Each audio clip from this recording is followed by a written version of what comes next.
Hello. Hello, people. Is it cloudy here? Yeah, it's cloudy. Oh, who is in my driveway? Please don't be my new neighbor. I don't want any new neighbors. I liked my old neighbor, and honestly, I'm mad that she left.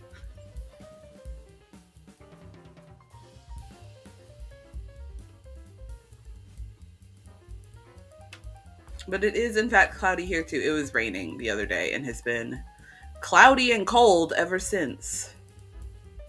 We got so many people in the chat. We got Ronald, we got Ari, we got Robin.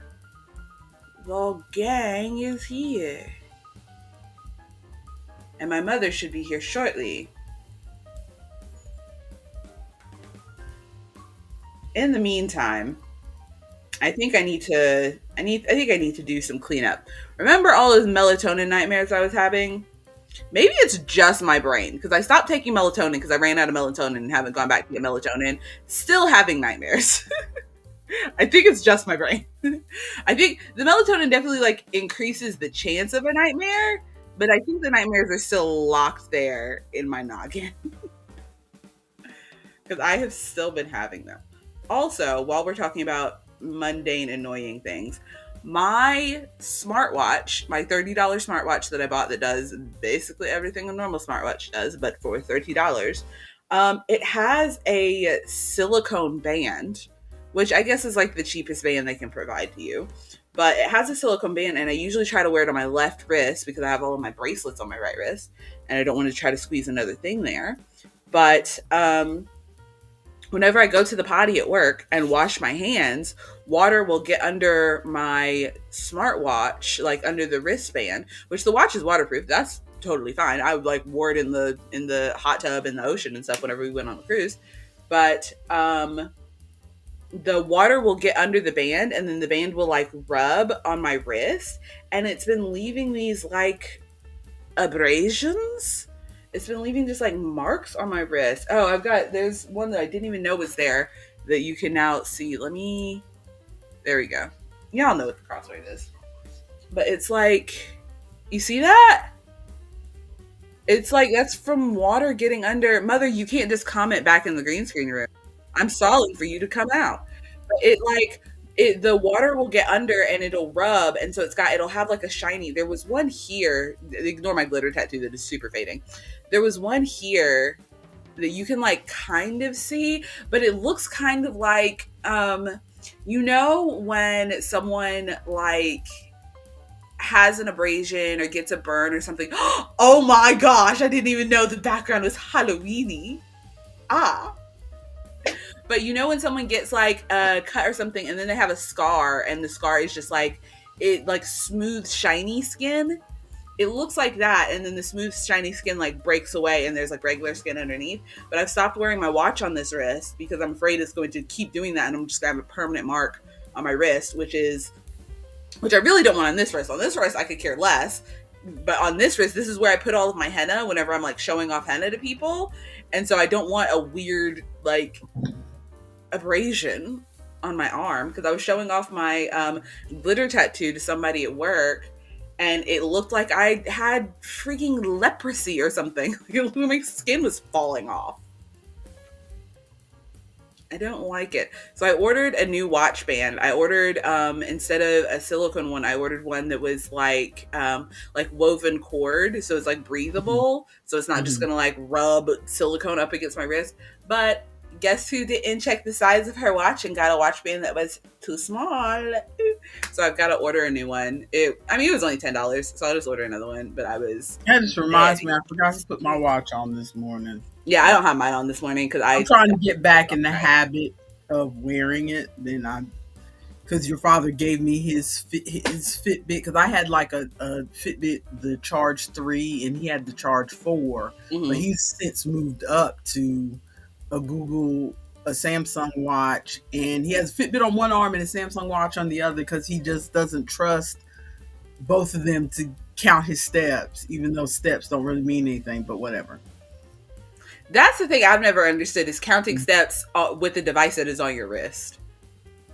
As if you walk with your hands. Counting steps with the device that is on your wrist. Like, it's interesting to see, like, how many it thinks I take. But, like, if I'm sorting clothes all day, but standing stationarily, or if I'm crocheting, sitting stationarily, that's not steps.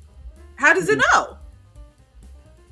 Well, my watch does not advance if I crochet, so I don't know what kind of crochet you're doing. But let's table this for a minute so that we can start. Are you ready to start? We are almost on time for a change. We're only 5 minutes late. Yeah, it's 10:30. 10:30 is when we normally 10:36. See, we're only 5 minutes late. So, are you ready for your countdown while I'm putting flavor into my water? Sure.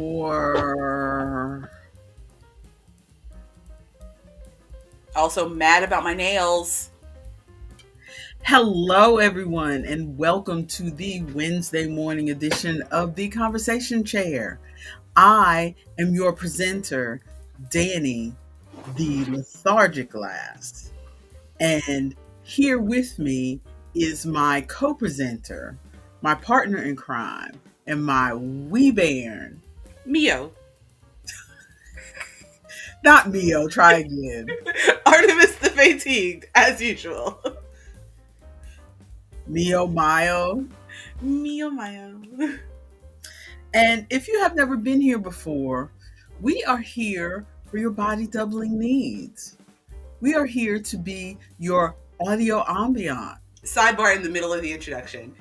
I'm so off the rails. I've been off the rails for days because we didn't stream last week. Don't know why. It says 1 squirt. How does one quantify a squirt? What do they mean? Because I could full pressure squeeze into the bottle. Is that a squirt? Or do they mean... Because it feels like a lot. Because what I think they mean is like that. But what I want to do is a full squeeze.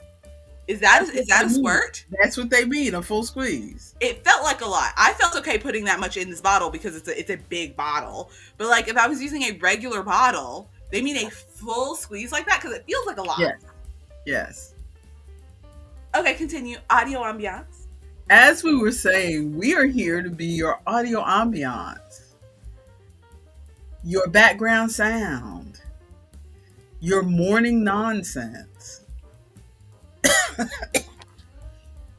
We're here to keep you company while you are running around after the Rugrats, while you are folding laundry, while you are cleaning out the clutter on your bedside table, or while you are trying to calm down as you realize that in the K-drama you watched, the male main character was trash, but everybody else on the internet thinks that they are a romantic couple. It's giving red flags toxic. How is everyone this morning? Chaotic. Yes, clearly. It's because you wouldn't even let me get through the intro. No. Because I wanted to put the stuff in my water bottle, but I also had a question. And this is the only time, because I'm not going to film myself putting Mio in my water. Was that question really necessary? Yes, it was. Because I can't tell if I'm putting too much Mio in the water and therefore using up too much Mio and not doing the recommended amount, or if I'm putting less than enough Mio in the water and they actually meant this much. I don't put as much as what tastes good to you, ma'am. But the thing is, that's what I figured out, because I use those little, in the industry they call them straws.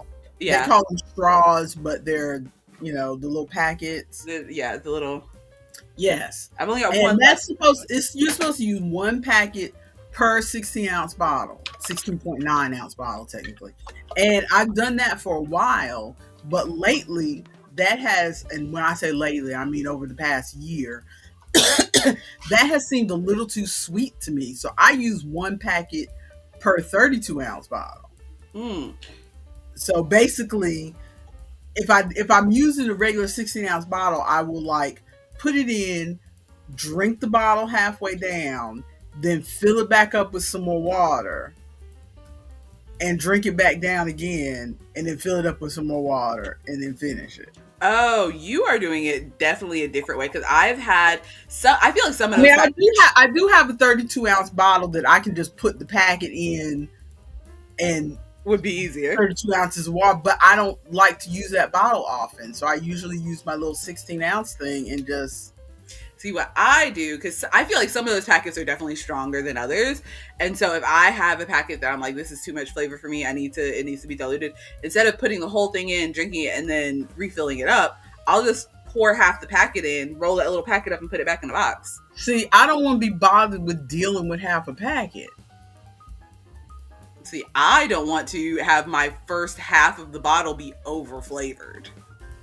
I mean, it's not over flavored. I don't mind it. It's just Ronald is struggling with a pattern, trying desperately to understand the last step of this pattern. To get past your nonsense. You can draw up we're full nonsense today. Draw up a loop 8 inches, 2.5 centimeters. We don't need centimeters. Long. Twist the loop 30 times. Slip stitch in the same stitch, allowing the twisted loop to. Oh, that's easy. Hang on.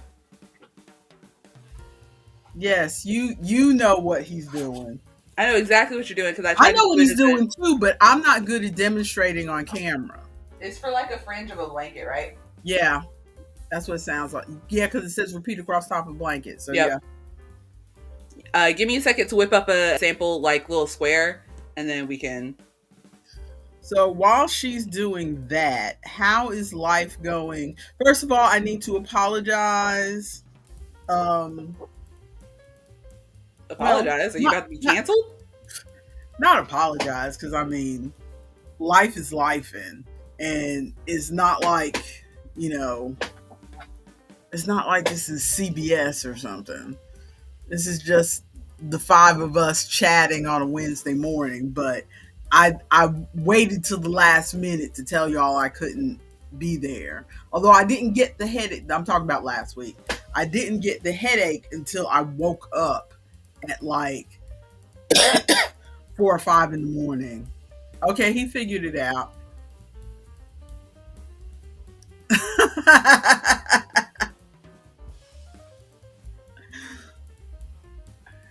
I'm over here making a whole swatch. You just figured it out. I knew he would. But I to be fair, headache, like I woke up with that headache at like 4 or 5 in the morning, and I took some ibuprofen. Ibuprofen did absolutely nothing, and I kept waiting. And I thought sometimes if I sit up, because sometimes the headache's worse when I lay down, even though your instinct when you have a headache is to lay down. Sometimes the headache is worse when I lay down. So I sat up for a little while, and that didn't help either. And I was like, I can't. Even after it started to fade ever so slightly, it was like, I cannot get on camera and be jolly, and I just need to lay back down. And I slept a good bit of that day.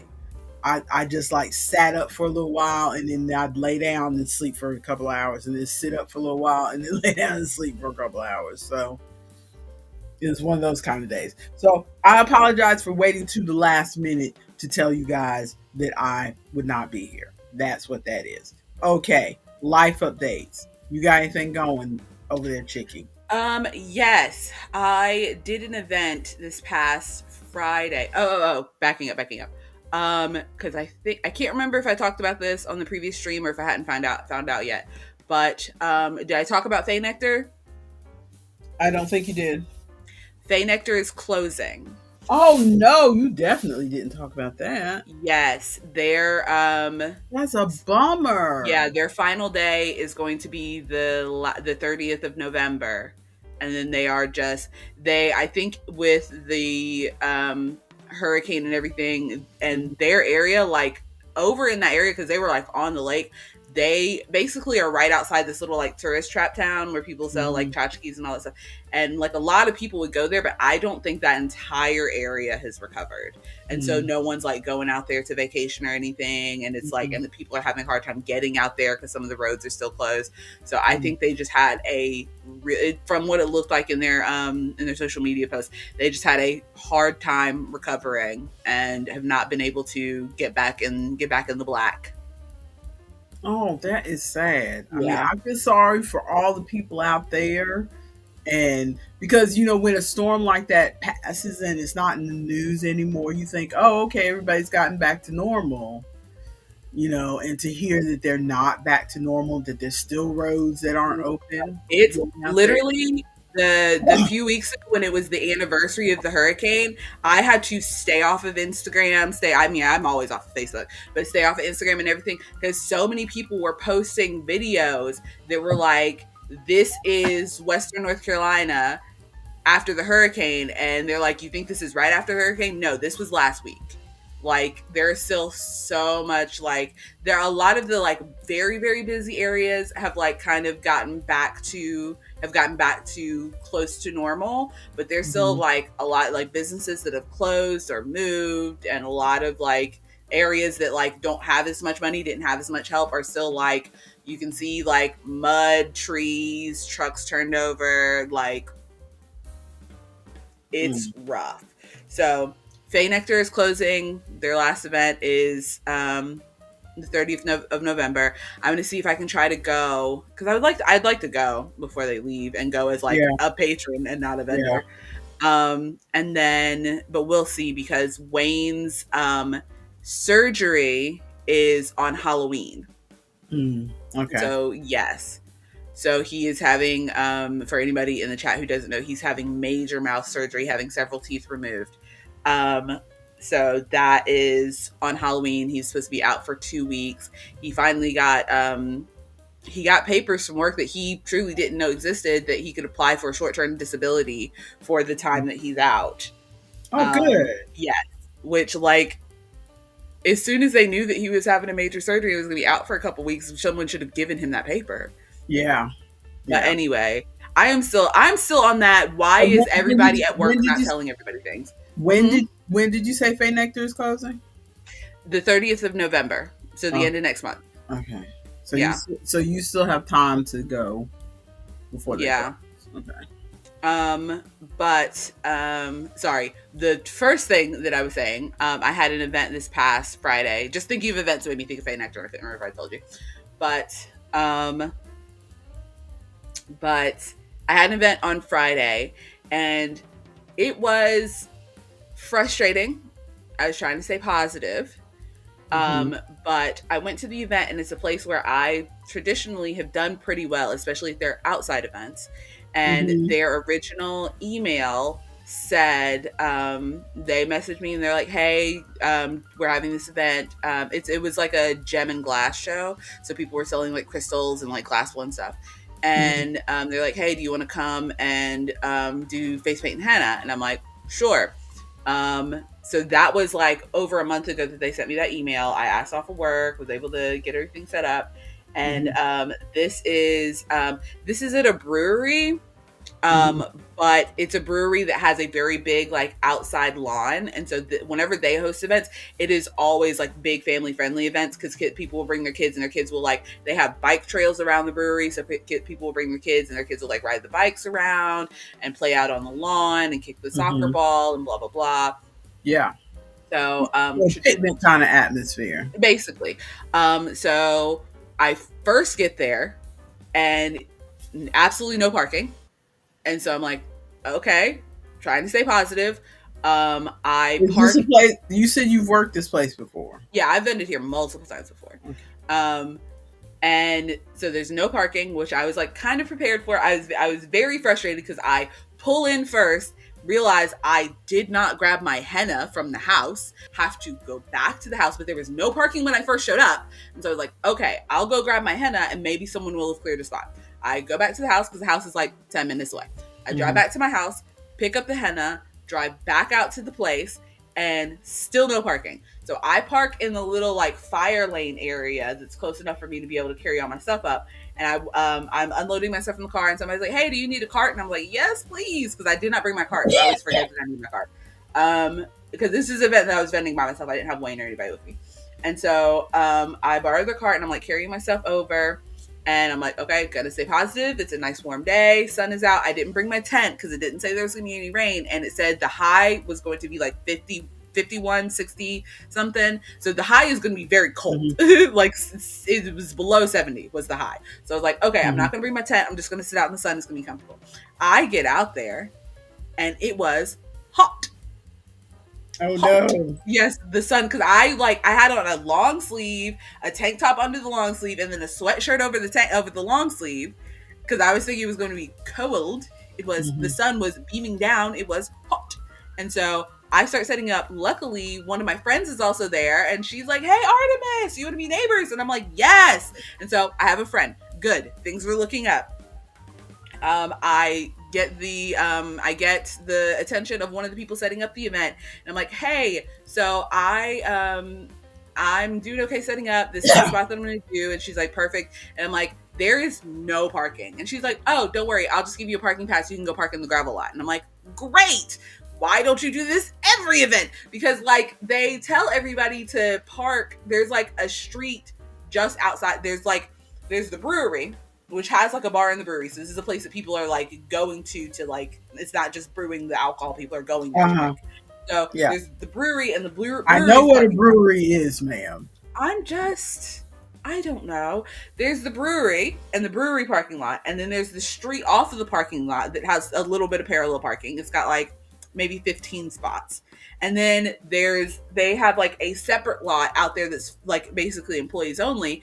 But whenever they have events, they tell all of us vendors to park in that parallel parking street parking. And I'm like, unless I get there and there are like 3 empty spots next to each other, I do not parallel park. I never learned to parallel park. I don't feel comfortable parallel parking. Didn't they test you on that when you got your license? No. That was the thing they tested you on. No. When I got my license, we're gonna. I think they do in bigger cities. I think in bigger cities they test you on parallel parking. Yeah, because I got my license in Marshall, a town that is smaller than Mars Hill, where I lived. I went out there, took my driving test, and when I took my driving test, I got in my car. And she's like, okay, we're going to do the driving test. We're going to go over across the bridge to the island, and we're going to come back. We go across the bridge to the island. All the lights in my dashboard start flashing. My power steering goes out. And she says, if you can get us back to the building, you've got your license. And I get us back to the building and got my license. I did not park. Oh my God. That's not a good driving test. I did not 3-point turn. And she's like, I'm so sorry about your car. It looks like you got a lemon. And I was like, yeah, we just bought it. She's like, it looks like you got a lemon. And I'm like, yeah. And she's like, as long as you can get us back, we're good. I had to leave my car in that parking lot for 2 days. That's not a good driving test. Oh my God. Now I'm even more scared to ride with you. You've ridden with me. We drove to Florida. I can drive. Anyway. Never again. So normally they tell us vendors to park in the little parallel parking spots, but especially at events where it's very busy and there's going to be a lot of people, those spots get filled up really fast. And I'm like, why don't they just, every time they have an event, give us all passes so that we can park in the gravel lot? And then that saves more spots for customers. Like, maybe the space in the gravel lot is more limited than it looked like on that day, but like, make it make sense to me. Anyway, So I get my parking pass. I unload all my stuff, go park my car in the gravel lot, which is it feels like half a mile down the road. So I have to walk all the way back up because this is a big brewery. This is like, they have a very big location. So I park half a mile down the road, walk back up, and because it's a brewery, they're constantly brewing stuff, obviously. There's a smell associated with being near this brewery in particular, because I have not smell. It's not just yeasty. It smells like sour oats. Okay. And but not in a like, ooh, someone's making a fun thing that is edible sour oats. It smells like vomit. It smells like light vomit. I don't like, to me at least. I've not heard anybody else Light describe it like vomit that. as opposed to heavy vomit. Yes. It's not like, oh, you walk into the space and I'm like hit with a wave of a smell. I can't stand it. Like, it's light enough that I can vend there for several hours, but it smells like someone vomited 2 rooms over. Like, it smells like light vomit. I don't like, and there were so many people out at this field in this event, and I've never heard anybody comment on it other than like my friend that was vending with me that day, and she's like, yeah, I love vending at this spot, but that smell gets to me a little bit. And I'm like, I thought I was the only one. She didn't say light vomit, she just said like the brewery smell, but I'm like, I know in my head what this smells like, and it smells like light vomit. Anyway, so we set up. I'm chit chatting with my girlie, helping her set up and blah blah blah. And because I have a very light setup since I'm just doing face paint and henna and glitter tattoos. I did not bring any crochet stuff with me. I didn't even bring a tent, so it's just me and the table. And so we set up, and the event starts. I get a couple faces. And then one of the event coordinators comes to me and she's like, I am so sorry. There must have been some sort of misunderstanding, but there is another face painter here. And I'm like, oh, okay. And she's like, yeah, there must have been misunderstanding. Maybe someone thought that you were just bringing henna and that you weren't going to have face paint. And I'm like, okay, because the email that was sent to me said face paint. I went back and looked at the email after the fact. And the email said, I think I was reading the email quickly. The email said, hey, we are having an event on such and such date. Would you like to come out and do your face paint or henna? They said face paint or henna. I read it as face paint and henna. And so I responded with, yes, I'd love to be there. I love vending with you guys. But like, they said this or that. I said yes. They did not clarify either. And so I thought we were all under the understanding that I was bringing both. Anyway, so the face painter sets up. The face painter was running late, and the face painter not only sets up, but sets up one person off from me. So there's me. Yes. So there's me. There's my friend who sells like jewelry and does tarot reading. And then there's the other face painter. And so I'm like, oh, okay. So I did like 6 faces. I think I did 6 faces before I was alerted that there was another face painter. And so I get up and go walk over to her and I'm like, hey, sorry, there must have been a miscommunication about the face painting. I'm the other face painter that's over there. And she's like, yeah, I asked them and they said there weren't going to be any other face painters. And I'm like, yeah, I think it was clearly just a miscommunication. I'm like, do you have anything else? Or are you just doing face painting? She's like, no, I'm just doing face painting. And I'm like, okay, well, I have henna and glitter tattoos. I'll just take my face paint down and just do the glitter and henna tattoos. And you can do the face painting since that's all you have. And she's like, no, you don't have to do that. And I'm like, nah, it'll be all right. So that's nice of you. Yes, because I just like, that's what I would want somebody to do if I was there. So I was like, let me do this because that's all that she has. And I've already done a couple faces, so it'll probably be fine. So I take face painting off of my sign, take down my little example sign of the face paint and stuff. And the other issue is, remember when I said we were setting up and it was hot? Yeah. That hot did not last very long. The weather was correct. As soon as the sun starts setting, it got cold. So cold. Yeah, it's that time of year. Yes. Is this the right music? Oh, you're right, Ronald. This isn't the right music. We never changed the music. It's that kind of day, Ronald. Talk about Ronald being an OG and knowing which music we play during the stream. Wild. But so it got cold, and the problem is, to get henna and glitter tattoos, you have to have skin exposed, and everybody's like pulling their sleeves and stuff down because it's cold. And so I was already a little wary. That's why I checked the weather. I didn't think about that, but yeah. Yeah, I was already a little wary. That's why I checked the weather earlier, because I was like, oh, it's cold, people probably aren't going to want to get, like, I was concerned all around because I was like, if it's cold, no one's going to want to have their sleeve up to wait for their henna to set.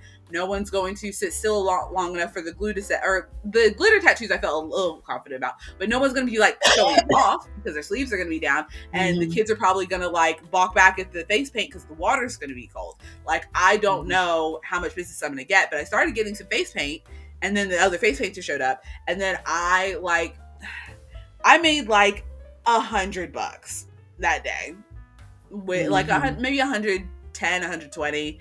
But like, I was hoping to, once I broke down my face paint, I was hoping to at least go home with 200. But she like, as I predicted, because this is what always happens to me when I go to that event, she had a line of kids the entire time getting face paint. And I like sat there chit-chatting with my friend, but I had time to get up and walk around, look at all the crystals. Like, I would like every once in a while get a kid or like a group of kids that would get glitter tattoos. But like, I think I did one henna. I know I did one henna tattoo that day, and then like a handful of glitter tattoos and a handful of face paint. But I was just like, I was very frustrated. The people who set up the event were very apologetic, and they were like, we are so sorry.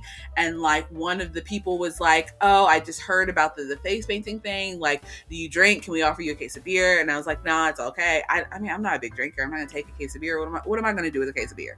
So I was like, nah, it's all right. And then the other face painter after the fact came up, and she was like, I really appreciate what you did, like taking your sign down, and like, thank you so much. And she, it turns out, what hand illustrates coloring books. And she was like selling them there as well. And so she gave me one of her coloring books for free. She's like, yeah. Oh, that's nice. Yeah.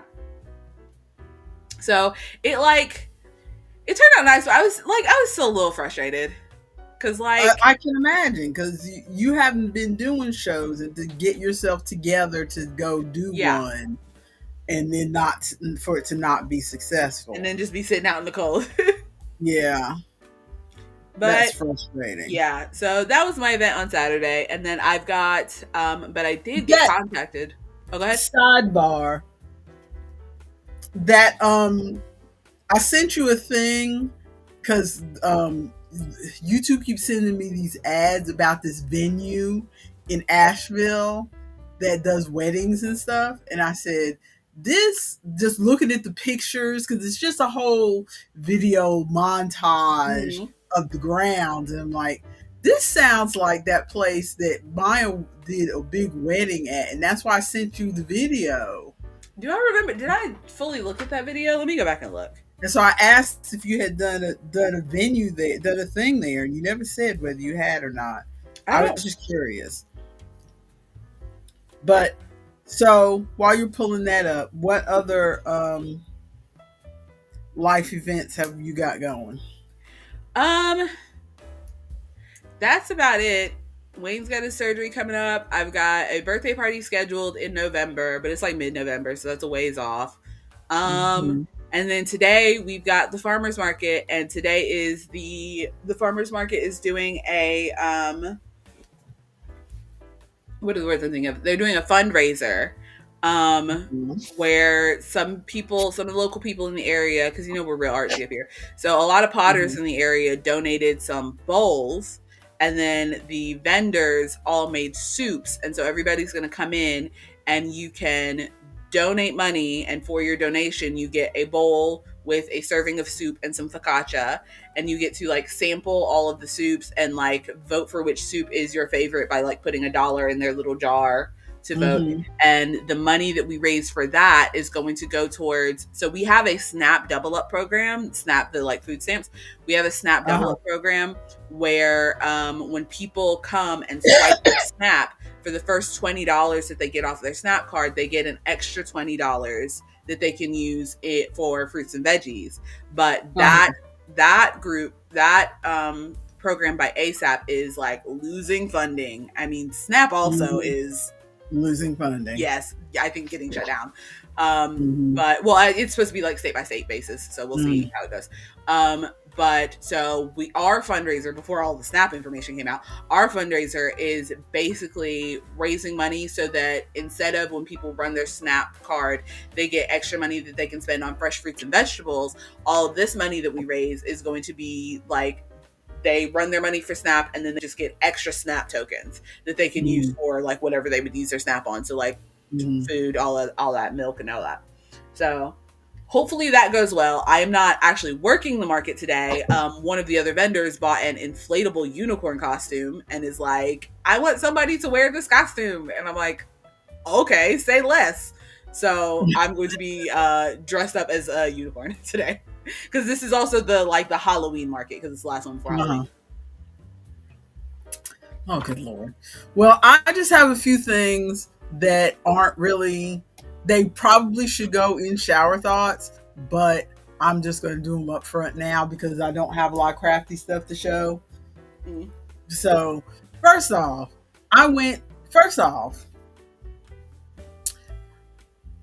okay. Your father kisses me goodbye every morning before he goes to work. I wake up, sit up in bed, he gives me a kiss goodbye.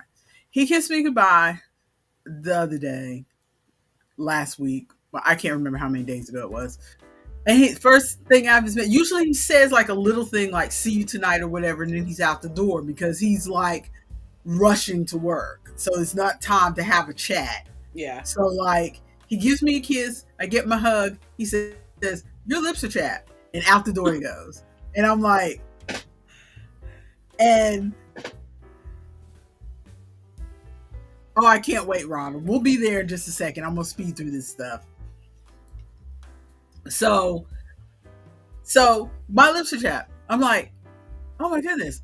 And basically, not to drag this out, but basically, when I used to leave the house, it's been almost 10 years since I've started working from home. Okay. So 10 years and prior, when I would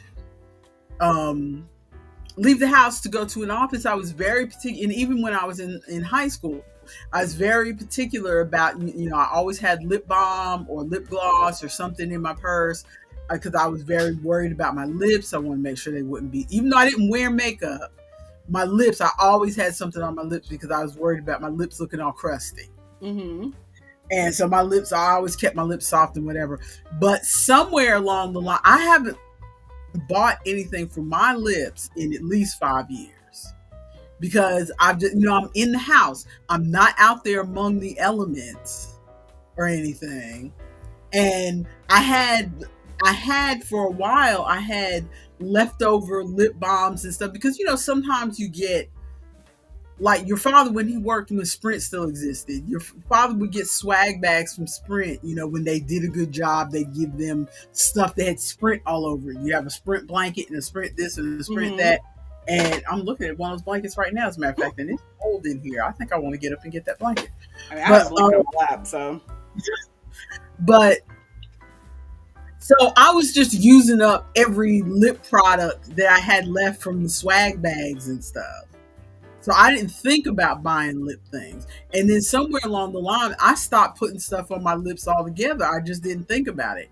I have like I bought that big 10-pack of cheap lipstick with the different colors, but that was 6-7 years ago when I still used Instagram. And I only bring that out when we go on the cruise and I want to put a little color on my lips. I don't bother with lip stuff. He told me my lips were chapped and I'm like, oh my goodness.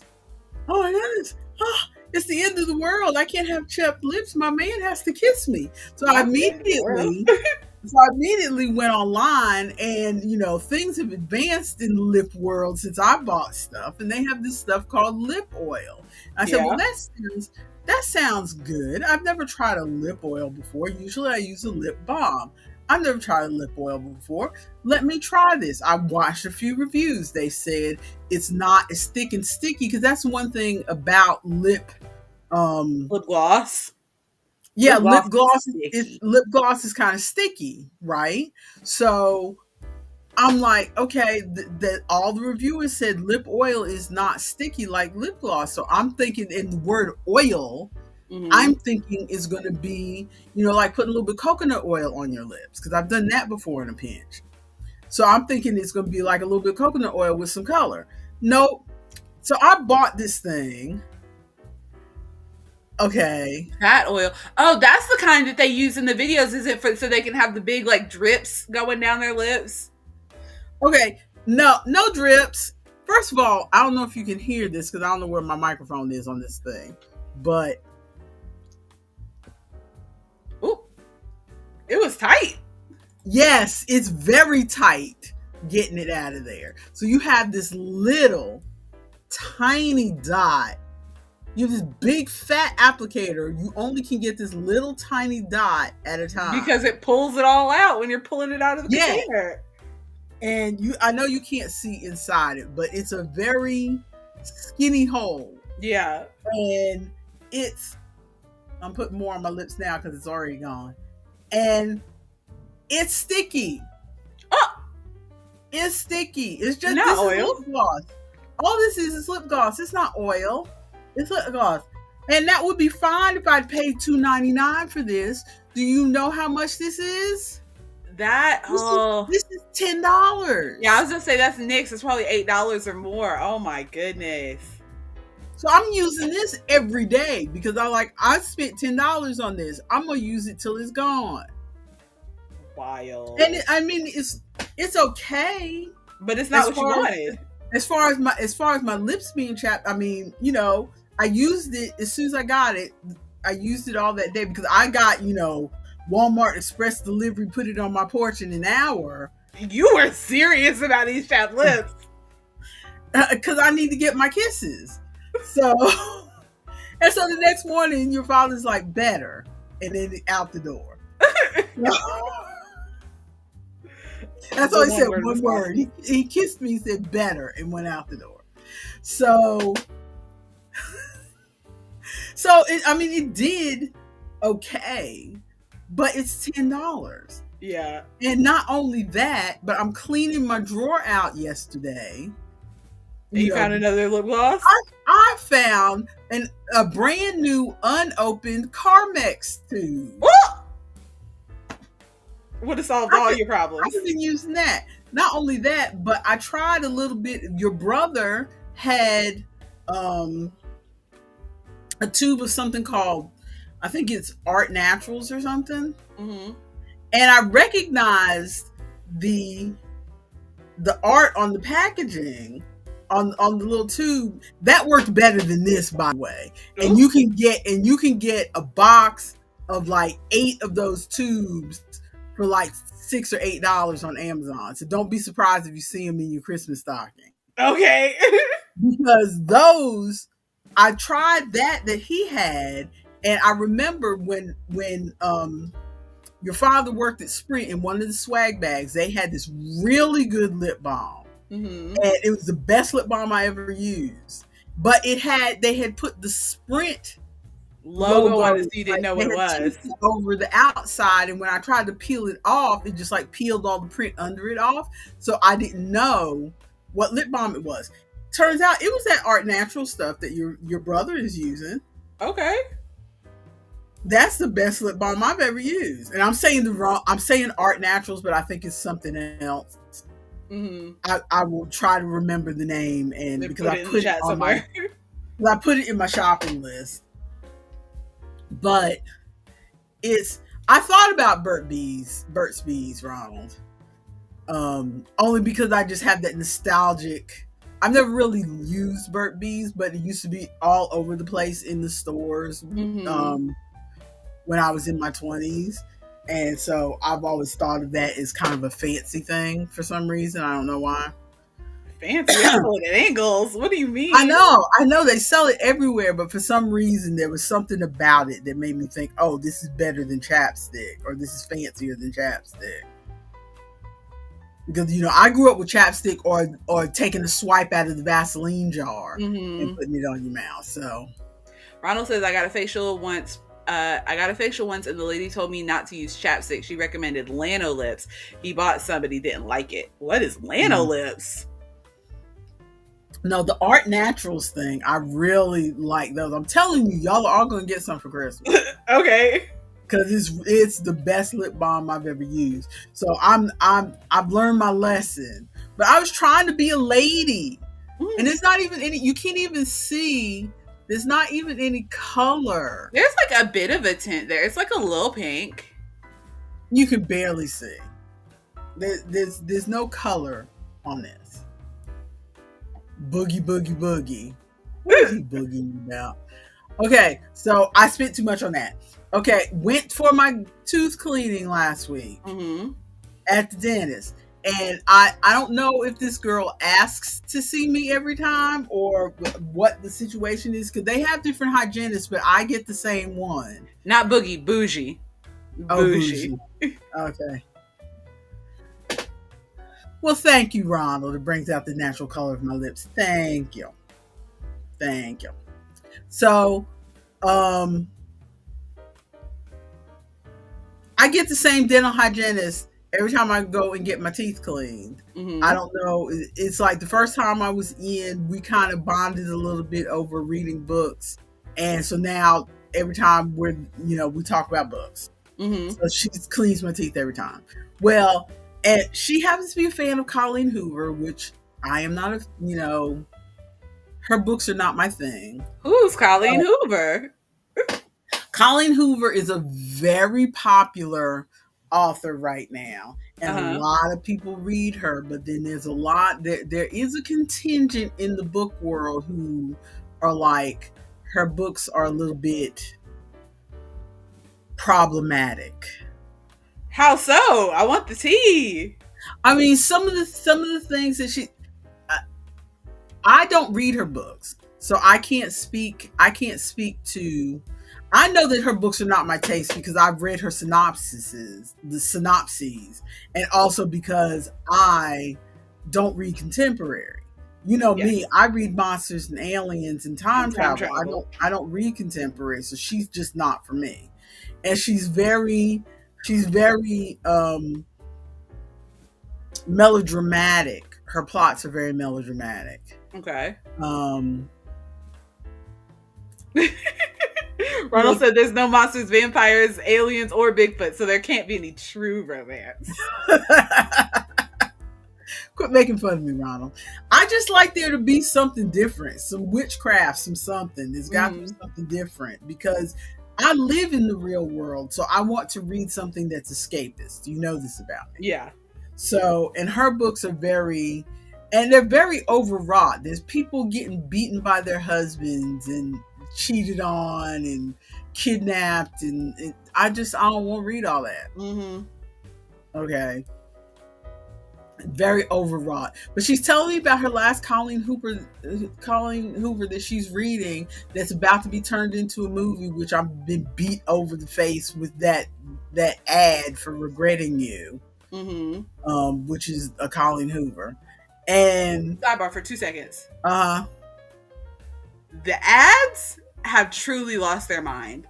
I have been simultaneously getting ads for diapers. I've been getting ads for diapers for babies, and then ads for Depends, diapers for adults. I don't think YouTube knows who I am. I think YouTube has truly, and they're like, let's throw everything at the wall. I'm getting ads for donating plasma. They said somebody's got to pee at your house. I'm getting ads for donating plasma in Spanish. I'm getting ads for house insurance. I'm getting ads, like, truly, they do not know. Some people would say that's a good thing. They don't know who you are, so they're just throwing anything. But at this point, YouTube and Google and all of these companies have all of my information except a photocopy of my booty hole. Like, they should know who I am. You just don't want that kind of ad experience. Ronald. What kind of man would let this happen to his family? That ad that I still have not seen, even though we've talked about it 100 times. And I tried to pull the ad up, but when you try to pull the official trailer up on YouTube, they don't show it. I only get that ad when I'm watching when I'm watching a streaming service and it comes on the You streaming gotta service. screen record. I've Like, done that for so many ads before where I'm like, if I keep getting this ad, then I'm like, I gotta show somebody this ad. And as soon as I see it come up, I'll pause the ad and pull up my little screen record and record the ad. I've done that multiple times because what? but and you gotta see, because the cringe on Patricia Arquette's face, Patricia Arquette plays the matriarch, the cringe on her face when the husband comes up behind her and kisses her on her neck, and she's got this look like she's trying to be smiling, but she's cringing. Her shoulders are going up to her ears as he's kissing her. Oh, I have no desire to watch that show, but the ad is everything. The ad is everything. I don't like true crime, so I'm not going to watch the show, but the ad is everything. But so you're talking to so she's telling me about her Colleen Hoover book. Yeah. And then she's telling me, you know, she was going to give it to I'm not going to say her name. Not that we have a lot of viewers in this area, but who knows who's going to stumble across us, so I'm not going to say my dentist's name. But I have a female dentist. And she's the one who started them all reading, and the whole office is kind of a reading group, and they pass books around. And so she was going to give the book to Mrs. Dentist. But she said, no, I think Mrs. Dentist would have a problem with it because of this and this and this. And she proceeds to tell me about personal things that are happening in Mrs. Dentist's life that are also happening in the book. And I just told you that Colleen Hoover is melodramatic trash. And tell us what's going on with Mrs. Dentist. I don't want to say what's happening to Mrs. Dentist. Let's save it for the Discord. We'll put it in the Discord. I don't want to say what's happening. I mean, it's not that big a deal. It's just that I'm afraid if somebody that we know comes across this. We're in a small town. And so I don't want to say it. But I will call you later. but it was all pretty much the point is she's telling me Mrs. Dentist's business. And there is, and I have met Mrs. Dentist and Mr. Dentist. And their office is one of those open where the exam rooms don't have doors. Ooh. So Mrs. Dentist could have been listening this whole time. Yes, and she's just happily telling me all of Mrs. Dentist's business. Just yapping. But in the meantime, she's in my mouth doing the things. So I'm in my brain thinking, girl, please shut up. I like you. I don't want you to lose your job. It's like a horror movie. You're sitting there with her in your mouth and she's talking and you see behind her Mrs. Dentist's shadow appears in the doorway.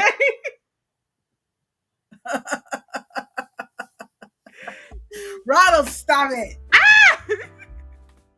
I will not read that on stream. All I'm saying is, if you want to know what's going on, y'all need to show up live and see the chat.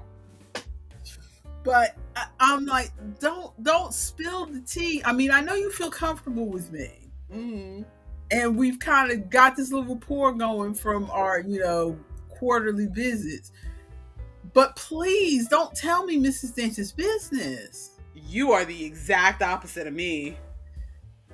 I would have been like,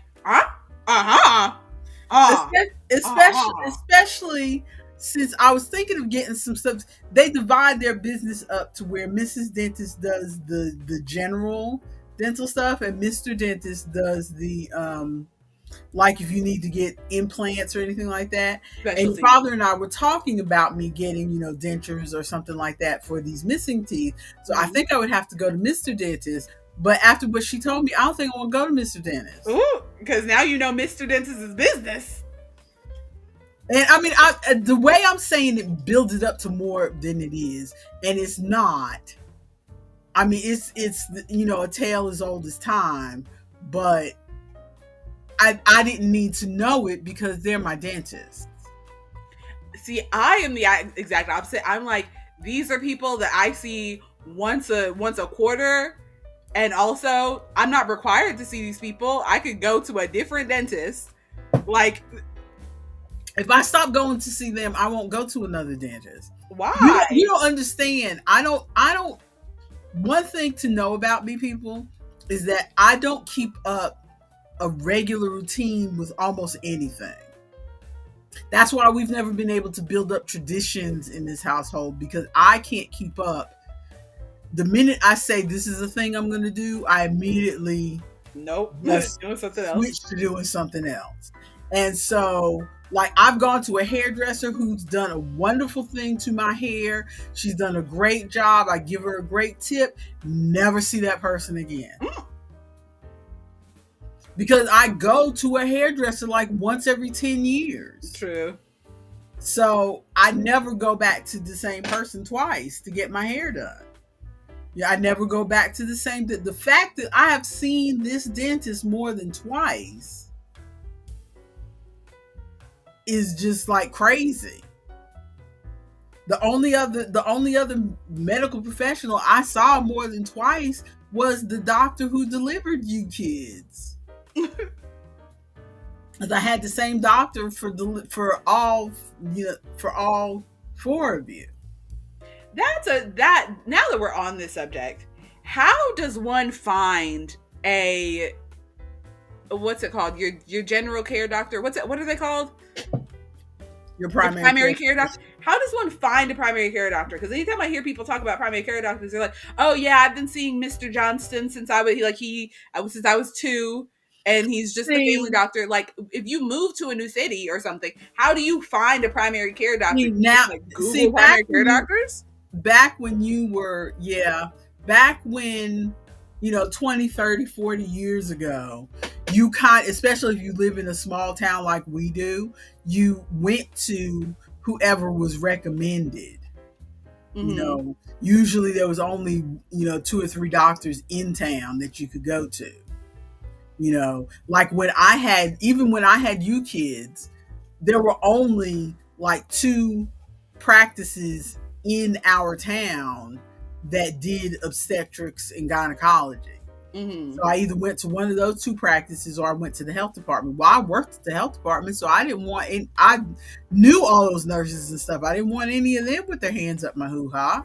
Well, no, to be fair, now that I said that, that's not entirely true, because the doctor who delivered you in particular was my doctor. And he had a private practice, but he would come and work at the health department once a week. So actually, I did know him in a professional setting. And he still had his hands up my hoo-ha. Wild. Hate that. Yeah. But, and he was good looking, which just makes it worse. Hate that for you. Wild. But nowadays, because of the way insurance works, you pretty much have to start by going, who is covered by my insurance? Okay. Then are they accepting new patients with my insurance? Because a lot of practices put a limit on, okay, we're only taking this many people from Blue Cross Blue Shield because they don't pay that good.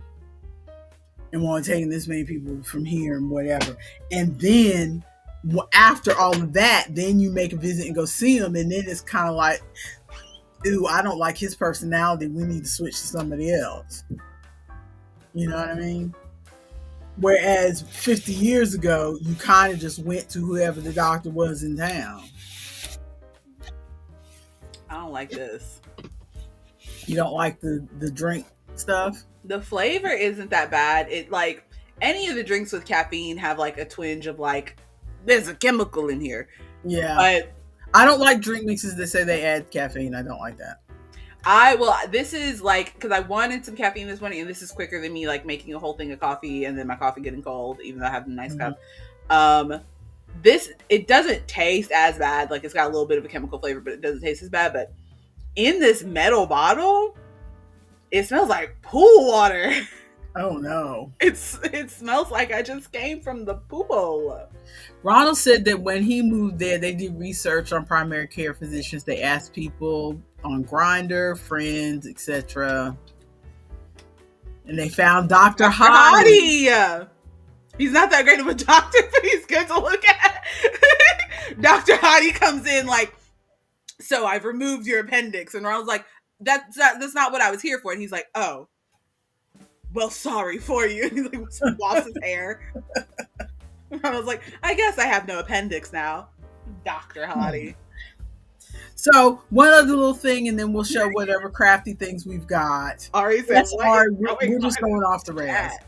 Okay, so the other day, you know, I told you our routine. Your father wakes up early to go to work, so I kind of just sit up out of bed, get my hug, get my kiss, lay back down if it's still dark outside. Okay, which I did.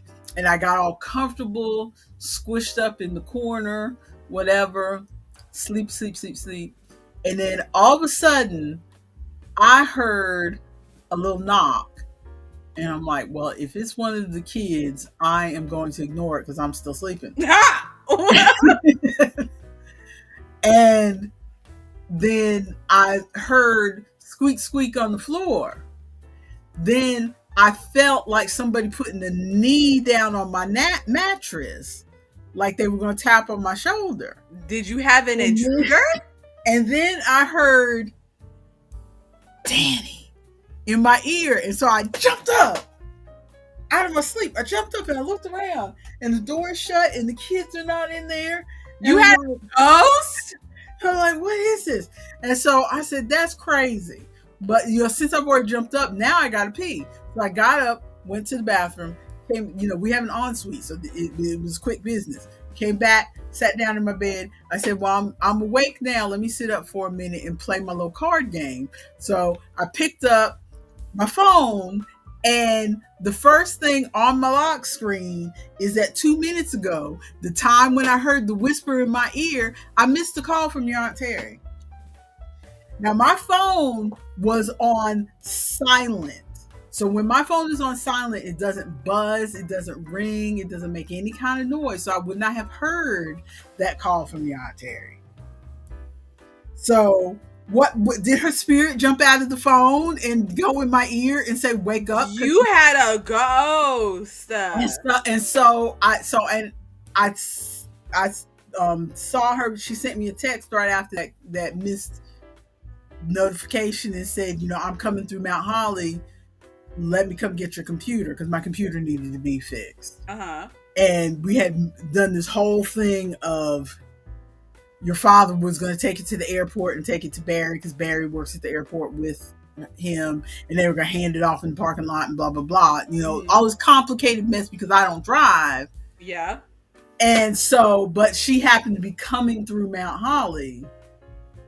And so she's like, you know, can I stop by and get the computer? So this was, in other words, this was a thing that needed to be done that would have saved us some trouble. But if I didn't answer this message, she would have passed on through Mount Holly and not picked up my computer. So you got waken up by the ghost to make sure that you could deliver your computer on time. Yes. Is that not creepy? The ghost. I was definitely more concerned that this story was going to go in a different direction because all the stories that I hear, because you know I listen to the spooky stories and stuff. Yeah. All the stories that I hear are like I was laying in my bed and I got the feeling that somebody was calling my name, and then I wake up and the exact time when I heard somebody calling my name is when my uncle died or something. Like, I was very concerned that this was going to go in a different direction. Ghost. But that was creepy. It sounds creepy. That is wild. Okay. Unsubscribe for ghosts.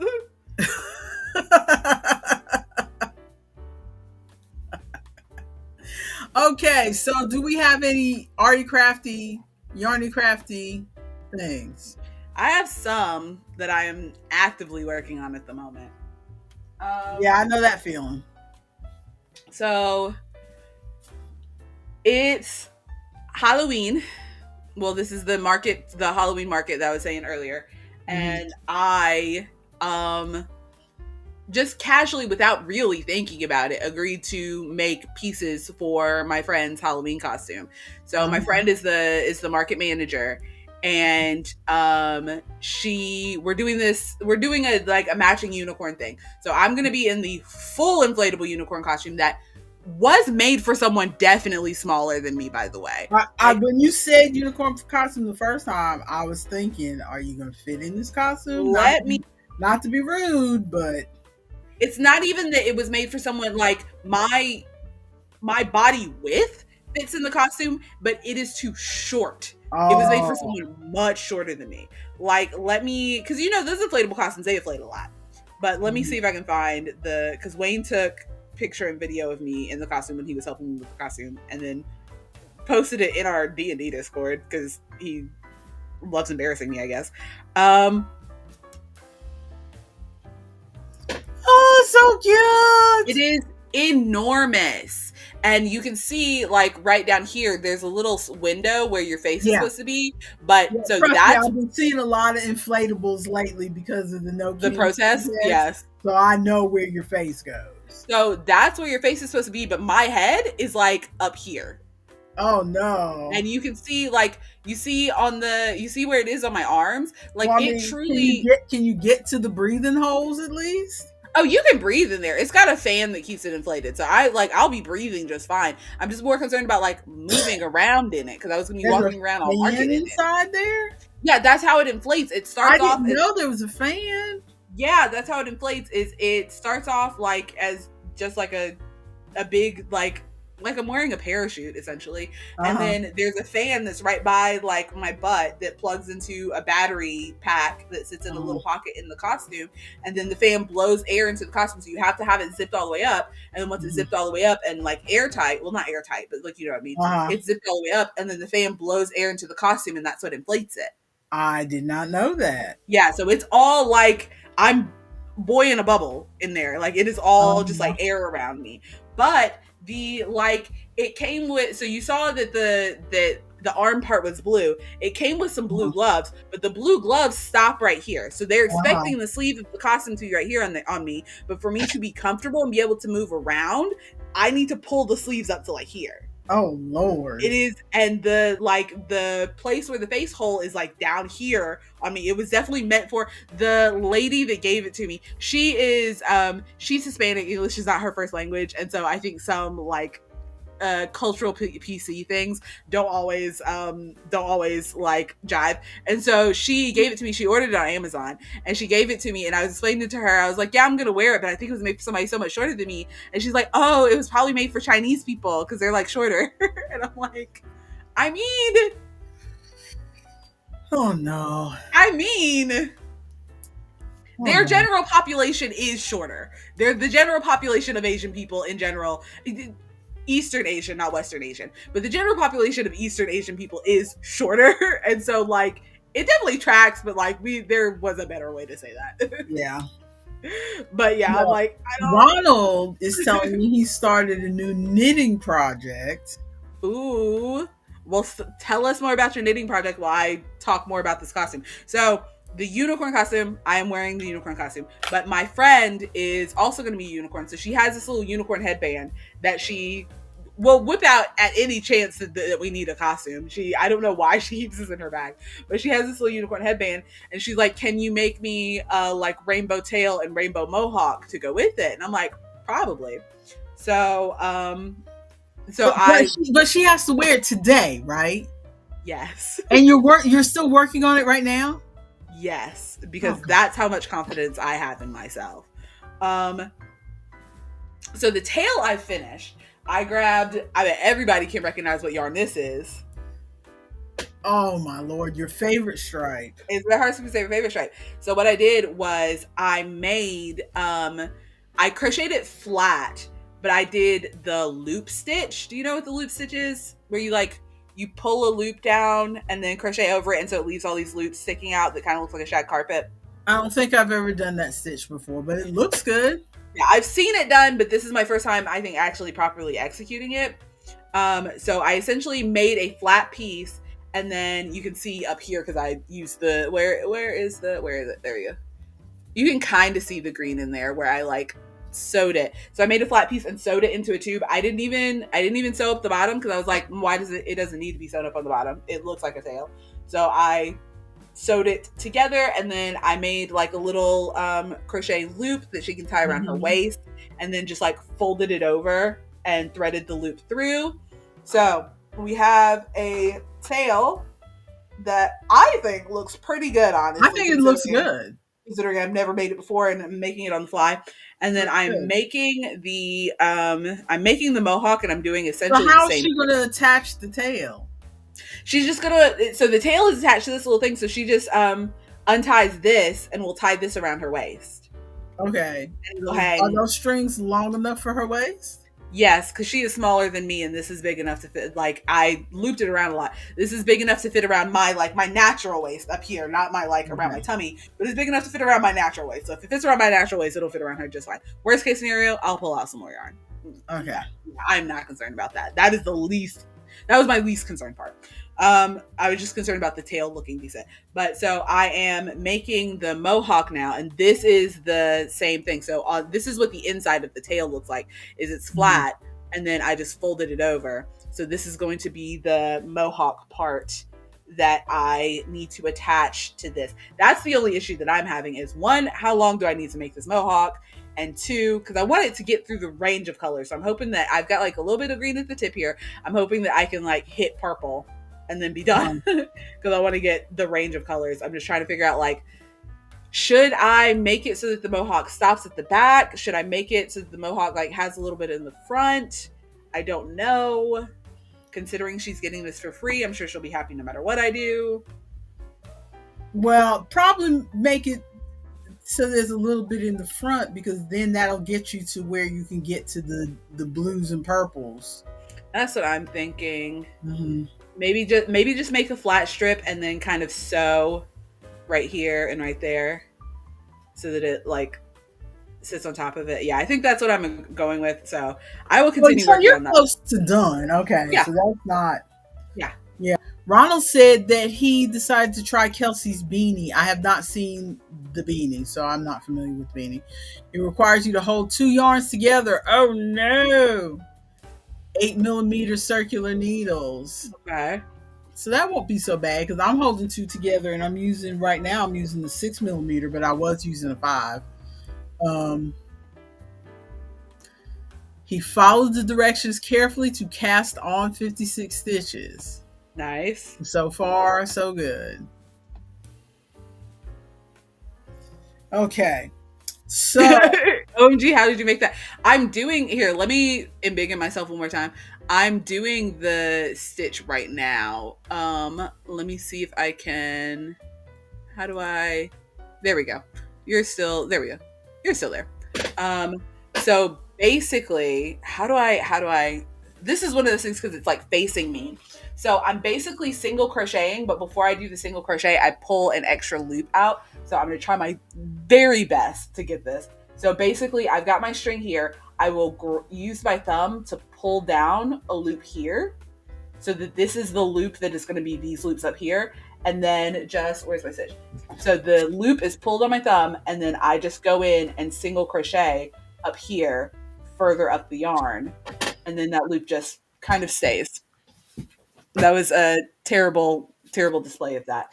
But you basically pull down a loop, and then you single crochet just past the loop into the next stitch. And then the loop stays.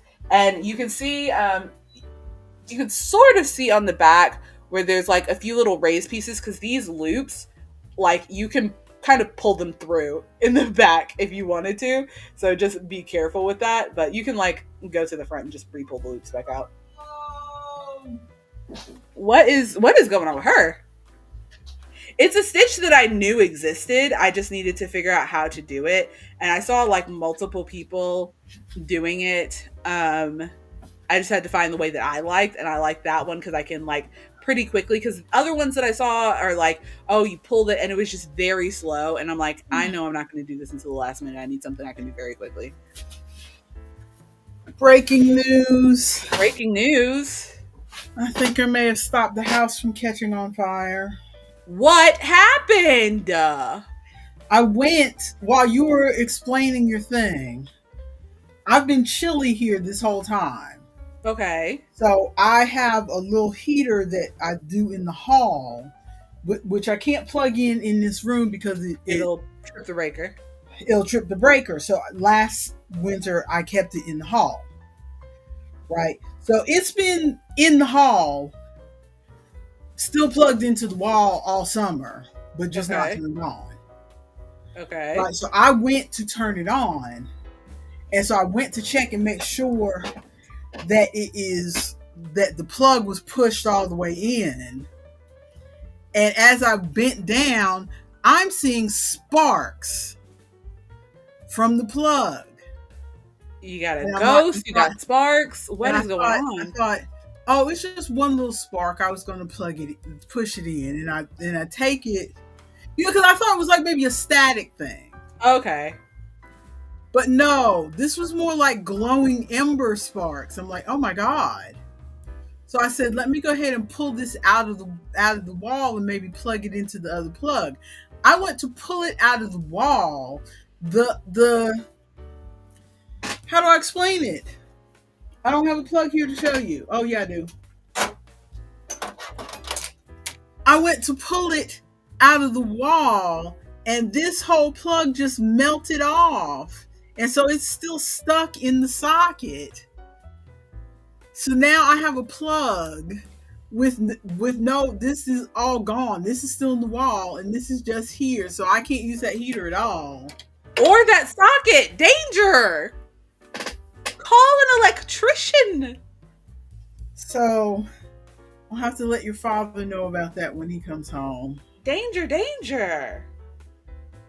That's I was terrifying. I was gonna see if I could try to dig the plug out of the side, and I thought, nah.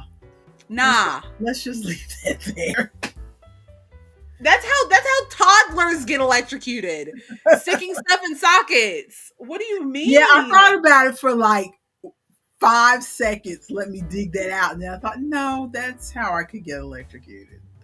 Let's not do that. Bruh, this stream could have gone a very different way. I'm over here explaining a crochet thing. All of a sudden we hear scream in the background. The power goes out. Your stream is gone. I've got to call Isaac. So. Wild. Anyway. Anything else, Yarny Crafty, or is that it for you? That I think is it for me. Yeah. Other than my glitter tattoo, which is fun. I think I'm gonna try again to like advertise about these around around prom season, because these would be so fun for prom. Like, what, if you've got your like, you talking about the glitter tattoos? Yes, because what I've been doing so far is advertising the glitter tattoos for younger kids who can't sit still for a henna tattoo. Like, they just have to wait for the glue to dry, put glitter on it, and you're good to go. But these, like, I put one on myself, and I'm like, this is a little elegant. It's not right now because I've slept on it for 3 days, but like, this is a little elegant. I feel like this would look good for like a wedding, a prom. I mean, I think the young girls still do the whole like glitter lotion across their chest. For prom kind of thing. Yeah, so this would be definitely that might be up their alley. Yeah, so one of my friends recommended that I go talk to like local hair salons, because when the girls go get their hair done, they can like go get their hair done, get the glitter tattoo, blah blah blah, like they have. And then I also am trying to break into the quinceañera market. Oh, that would be good for quinceañeras, yeah. Yes. And one of the girls at work suggested I make some flyers and post them at the places where they sell the dresses for quinceañeras. And I'm like, I hadn't even thought about that, because I was like, who do I talk to? Because the other people that I talk to, what is this picture? Who are these people? I don't know any of those people. Who are they? Who is that? I don't know any of those children. Of course you do. Are you just getting Facebook memories? Like, where are these pictures coming from? No, I told you I was cleaning out my bedside table, and there was a I had a physical photos. No, I had a big bucket. Well, I do have physical photos, but I didn't look through those. I had a big bucket with all kinds of cords and stuff, and so I went through that whole bucket to Ronald, that was us. That was me and my siblings. That was us. I went through that bucket to throw away cords because, like, I had a cord for my old iPad, which, number one, I had a pile like this of old dead electronics, and I just dumped them all in the trash. Ooh. I just took them and dumped them right in the trash. Catharsis. Well, because this is part of the problem. The house is getting cluttered with things like that because, like, well, they're electronics. We paid a bunch of money for them at one time. I should take them to some place that can recycle them or something. And it's like, okay, I'm at the part where I just can't take it. I see you, Ronald. I'm going to get to it in just a second. Yeah, I scrolled back up to it already. So once you're done, we can. But I said I can't take it anymore. I got to start throwing some of this stuff away because I'm at the point where I can't find the things that I want to find. Like, I was trying to find my pulse oximeter, the thing you put on your finger to take your pulse. Yeah. One of the kids bought me one, and I couldn't find it. Ooh. I lost my blood pressure thing one time, lost my thermometer thing one time, lost that fancy Statler pencil sharpener that your sister got me that's good for the colored pencils. I can't find it. I've never even had a chance to use it, and I can't find it. So I'm like, okay, I this is it. I'm just gonna start throwing stuff out. I can't go through your father's stuff, but I can go through my stuff and just go through my stuff and get rid of stuff and I'm trying to be ruthless, not be sentimental over stuff. So I was going through a bucket of cords that's been sitting beside my bed, and I had cords for the iPad that the iPad's iOS devices don't even have that connector anymore. So, because they've all gone to that lightning, that skinny lightning connector. Yeah. So they don't have that wide connector anymore, and I still had cords for that. So that's the kind of thing that I needed to throw out. Did you go through the devices and pull all the photos? Is that how we got here? So so at the bottom of the cord thing, I found a couple thumb drives. Okay. And the one thumb drive I found was kind of dirty, so the outside of it and everything was dirty. I was like, there's probably nothing on this. So I was going to throw it away, and then I thought, well, no. Let me make sure there's nothing on it before I throw it away. Even though it's a 1 gig thumb drive, so there's enough space on it for it to be useful, but I never transfer files to anything anymore. No one needs to. No one needs thumb drives. No one needs to anymore like we used to. So I remember there was a time when you guys were in school and stuff where we were always looking for a thumb drive. We always needed. Our homework was on it, and yeah, and you just don't need that kind of thing anymore. But I looked at it, and there was a bunch of pictures from the twins' 8th grade prom, from you at homecoming, from just truly. Wow. Let me pull up the picture that she sent me, because she just randomly sent me a picture out of nowhere. Just different things. This picture is so old. Yeah, I need to transfer. Who is that? I need to transfer them off the thumb drive so that I can send them to you in a better, because all I did was take my phone and take a picture of my screen. So that's not a good resolution of that picture. I need to transfer them off of the thumb drive onto something so that I can use the phone to send them to you. Back when my hair was straight. So old. I know. So tell us about Ronald's knitting drama. Okay, so I'm going to start it from the beginning. Took your long overdue advice to try another knitting project. I decided to try Kelsey's beanie. It requires you to hold 2 together and use 8mm circular needles, so I ordered some. I followed the directions carefully to cast on 56 stitches. I don't know why cast on is in quotes. Cast on 56 stitches. But then I found out that the needles were far too long for the hat. That doesn't matter as much, actually. But found out that the needles were far too long for the hat, and the stitches were all so tight I couldn't even move them on the needle, so I had to frog it all. Yeah, that that's an issue that I have with knitting, is when I'm knitting, my knitting tends to be very, very tight. Like very, very tight. And I have to like consciously make sure that I'm like knitting loose and not like pulling the stitches too tight. Mm-hmm. Yeah, I think that's the thing that new knitters do, is that they have the same thing with crocheters. They have the instinct that they want to pull the stitches tight. Yes.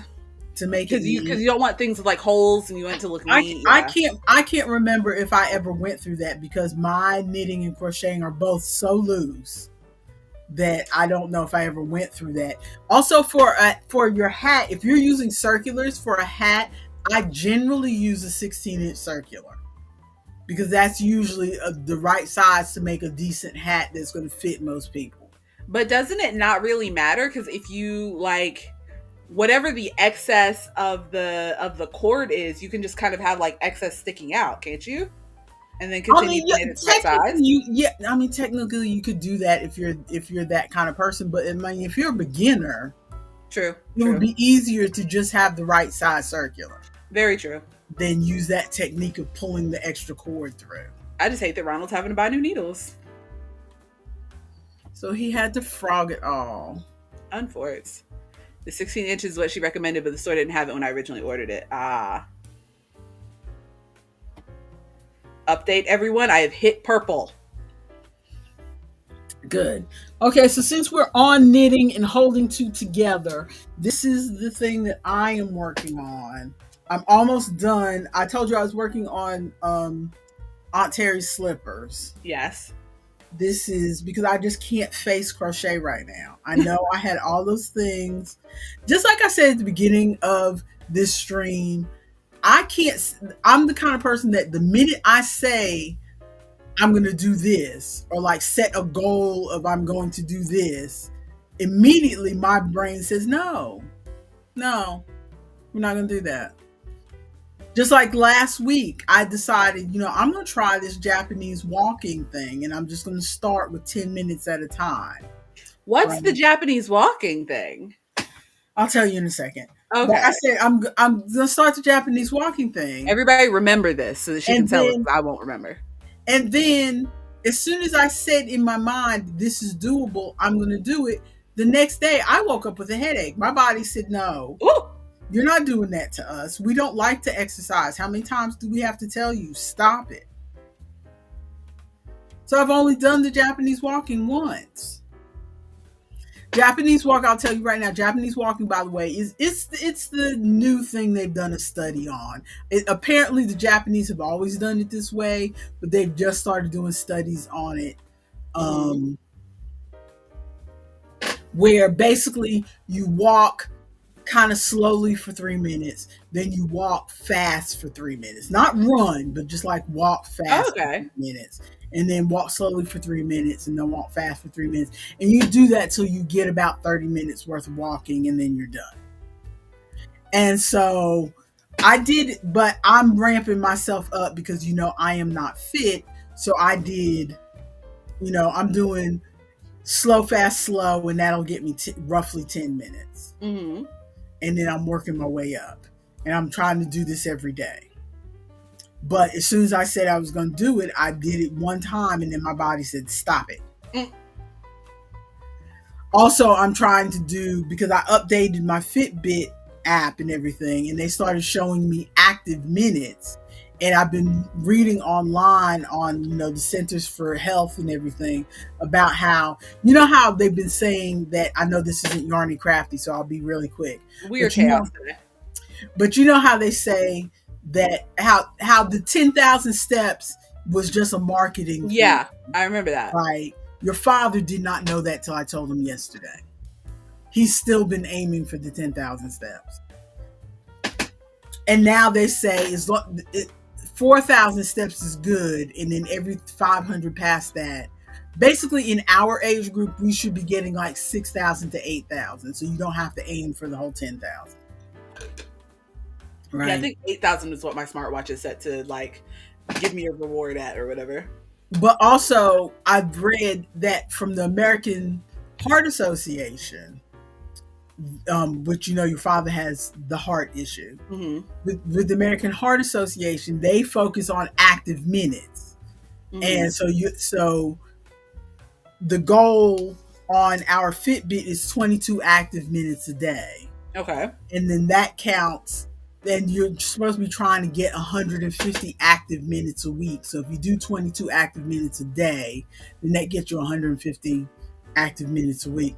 And I can hit active minutes is basically your heart rate getting up into that working level where you're actually really exercising your heart and Okay. getting breathing and stuff like that. And as we've witnessed from your father's, because your father routinely gets 10 to 15,000 a day because while he's at work because of the airport. Yeah. But his active minutes, he'll only get like 2 active minutes a day, which means his heart rate is not getting up at all. He's doing like a lot of like casual walking, but not like He's doing active he's doing cardio. a lot of walking, but it's not really counting as cardio. So focusing on the steps is not doing anything. Mm-hmm. Okay, so and I noticed like I started putting my watch back on, my Fitbit back on. I will get like 1,500 steps a day, which is not a lot, but if I focus on it and do the Japanese walking, I'll get 30 active minutes. Mm-hmm. Okay. So even though I'm supposedly not getting that many steps a day, I am getting the active minutes. So I am focusing on the active minutes now instead of the steps. Okay. And the active minutes are not easy for me. I don't want to say easy because easy makes it sound like I'm not doing anything for my body. They're not super easy, but because I have to think about doing it, but at the same time, it's more achievable than Because you kind of knock it out in one go instead of having to get like 10,000 steps over the entire day or whatever. Well, no, it's not even in one go. It's more like if I, like, instead of bringing all my snacks and stuff upstairs at the beginning of the day, I bring a cup of coffee upstairs at the beginning of the day. That makes me have to walk back downstairs to get something else. And while I'm walking back downstairs, I'll pick up a few things around the house as part of my let's throw everything away mission. And that gets my active minutes up. Okay. Because I'm picking stuff up around the house to throw away. And then I'll go sit back down. So I have to actively think about it, but it's still more achievable. When I was actively trying to think about the steps, I still couldn't even hit 4,000 steps. So anyway, back to crafty. Ronald said he's over there counting to 8 inches and then 30 over and over again. This is not crocheting, this is twisting. Crocheting is just twisting. What are we looking at? Wayne sent me a picture of my dog looking sad in my car. Oh. I think he walked the dog and then put the dog in the car. Like he was probably going to get something in the car and the dog hopped in there, but look at him. Just looking pitiful. Just looking pitiful. Slipper. It looks like this when I'm making it, but now I can see, now that I'm almost done, I can see where you're going to seam it up. Where the goal is, because I'm up here at the cuff now. So I have about 10 rows or so, because this is going to fold over. So I have about 10 rows or so. And then you can see right here that I'm going to seam it all the way up there and be a seam, which that means there's going to be a seam on the bottom of the foot, which is not my favorite thing. But I don't know what it's going to feel like when you walk on it. The idea of a seam on the bottom of the foot feels like it wouldn't be comfortable, but I mean, if you do a mattress stitch, because the mattress stitch you can usually get pretty flat.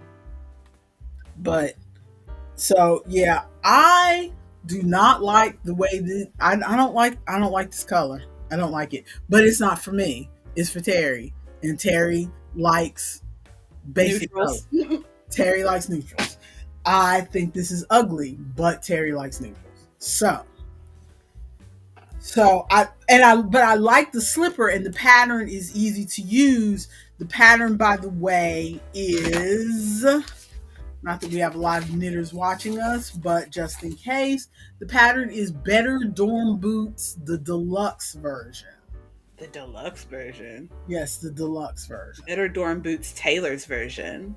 Haha.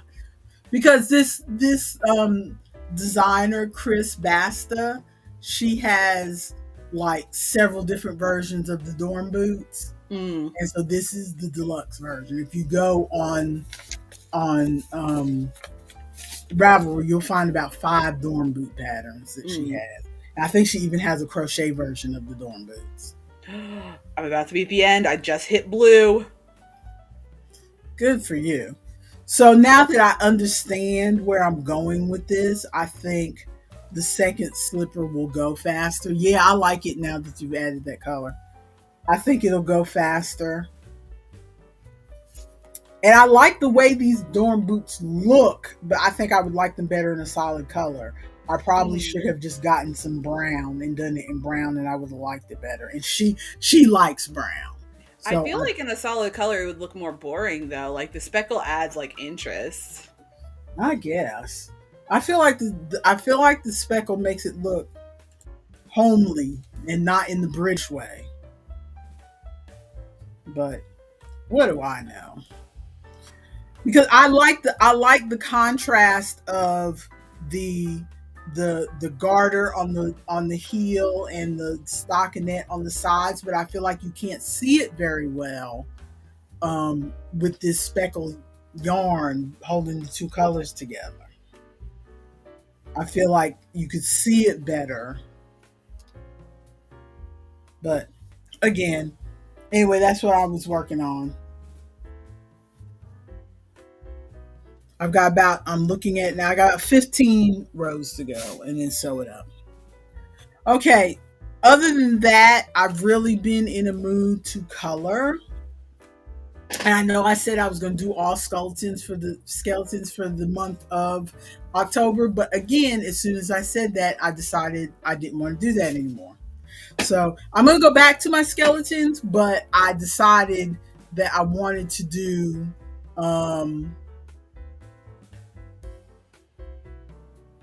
I want to pull some fall pictures out to give me a break from the skeletons. I'm going to go back to the skeletons, even though it's going to be past Halloween. I'm going to go back to the skeletons. But I also wanted to go through all my books to see if I could find any fall pictures. So I did find a couple fall pictures. I had already colored a lot of my fall pictures before, but I found a couple.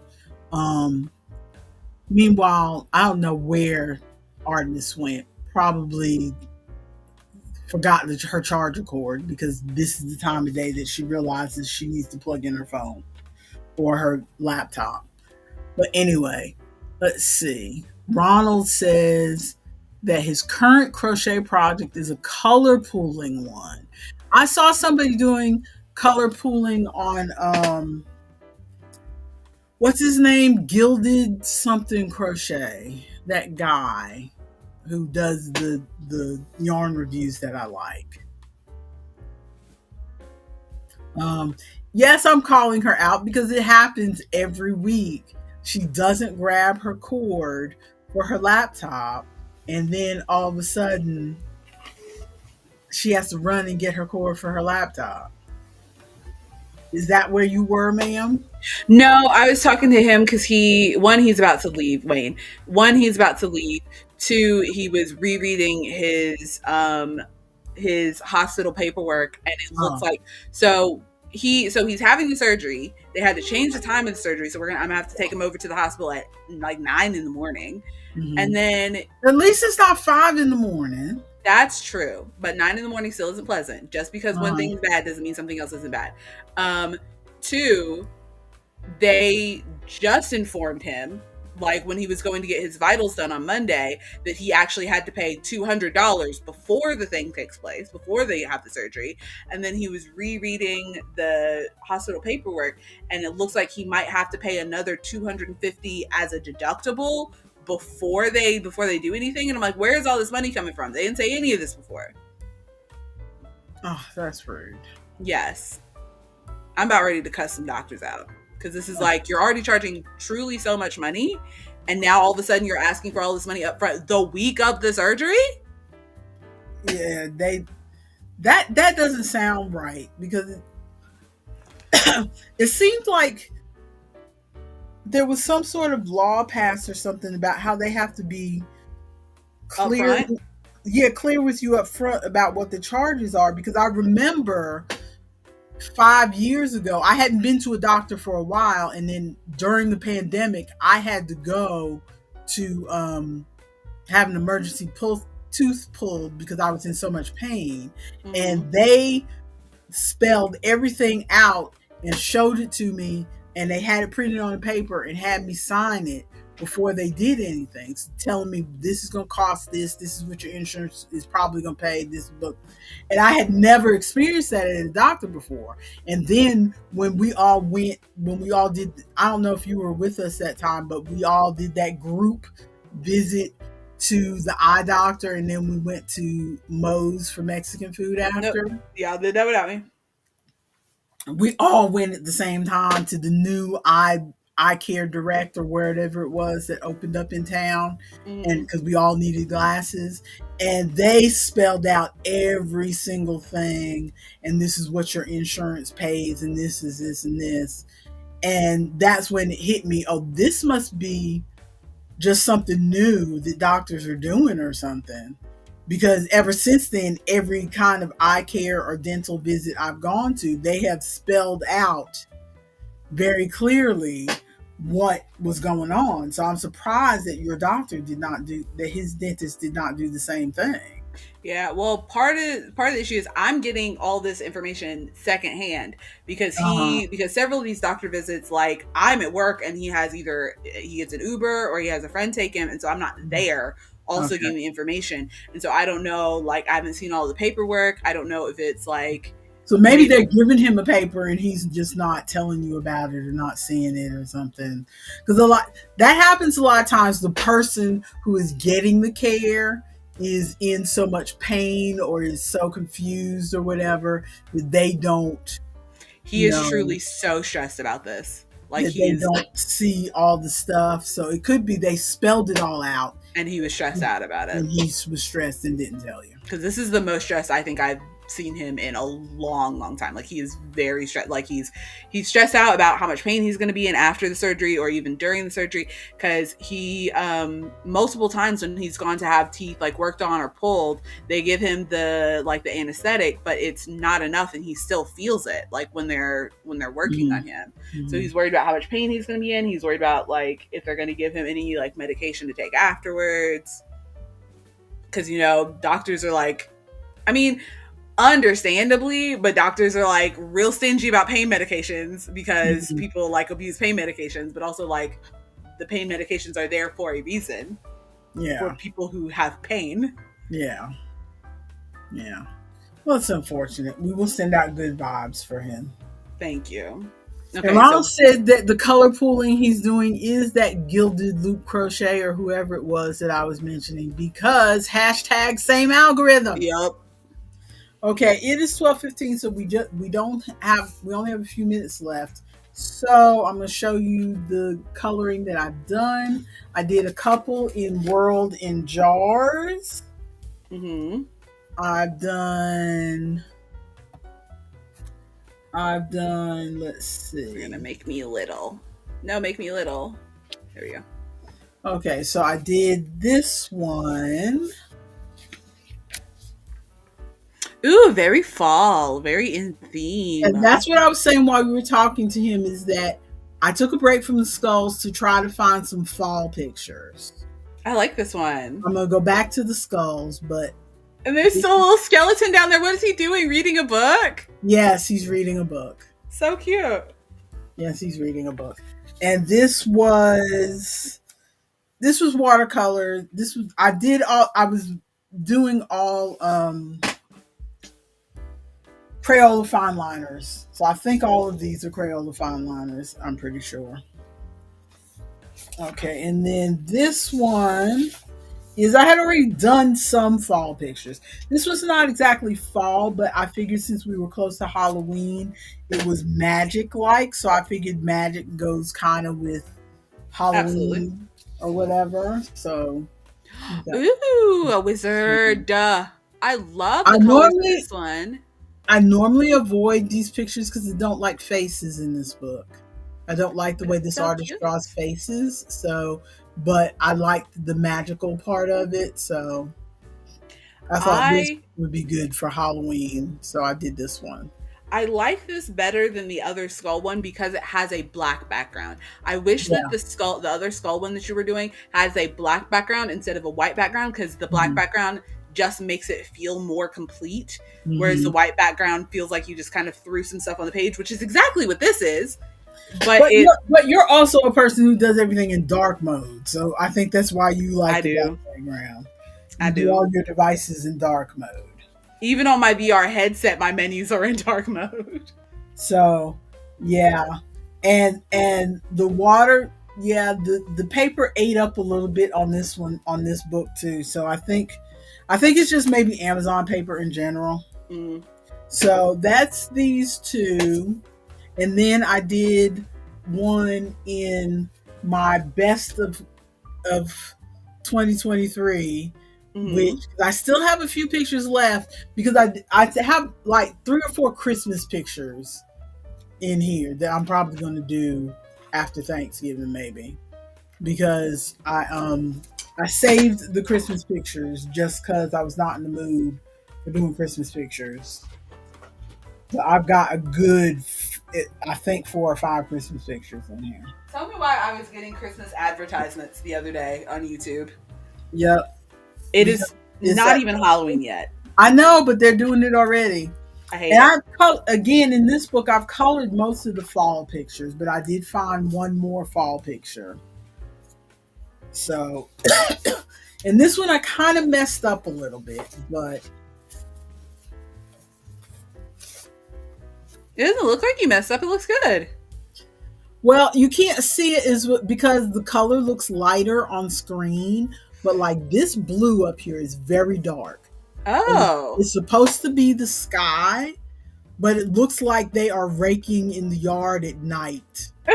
So I've decided that they're outside at night, that they've come home after work and Turn on the floodlights. turned on the floodlights, and just because they had to rake the yard before the HOA gave them a fine. Not the So, HOA.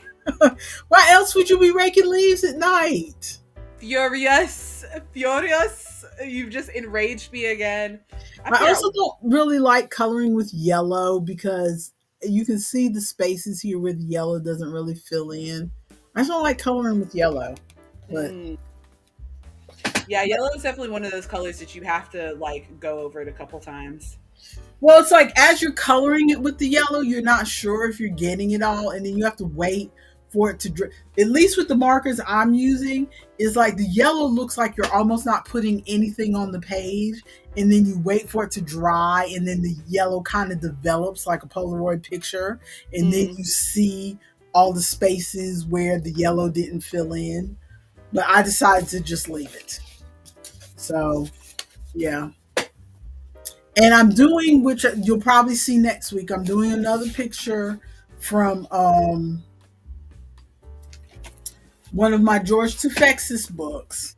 That's another reason why I cleaned off my bedside table, because I knew I had 2 George Tufexis books and I could only find one.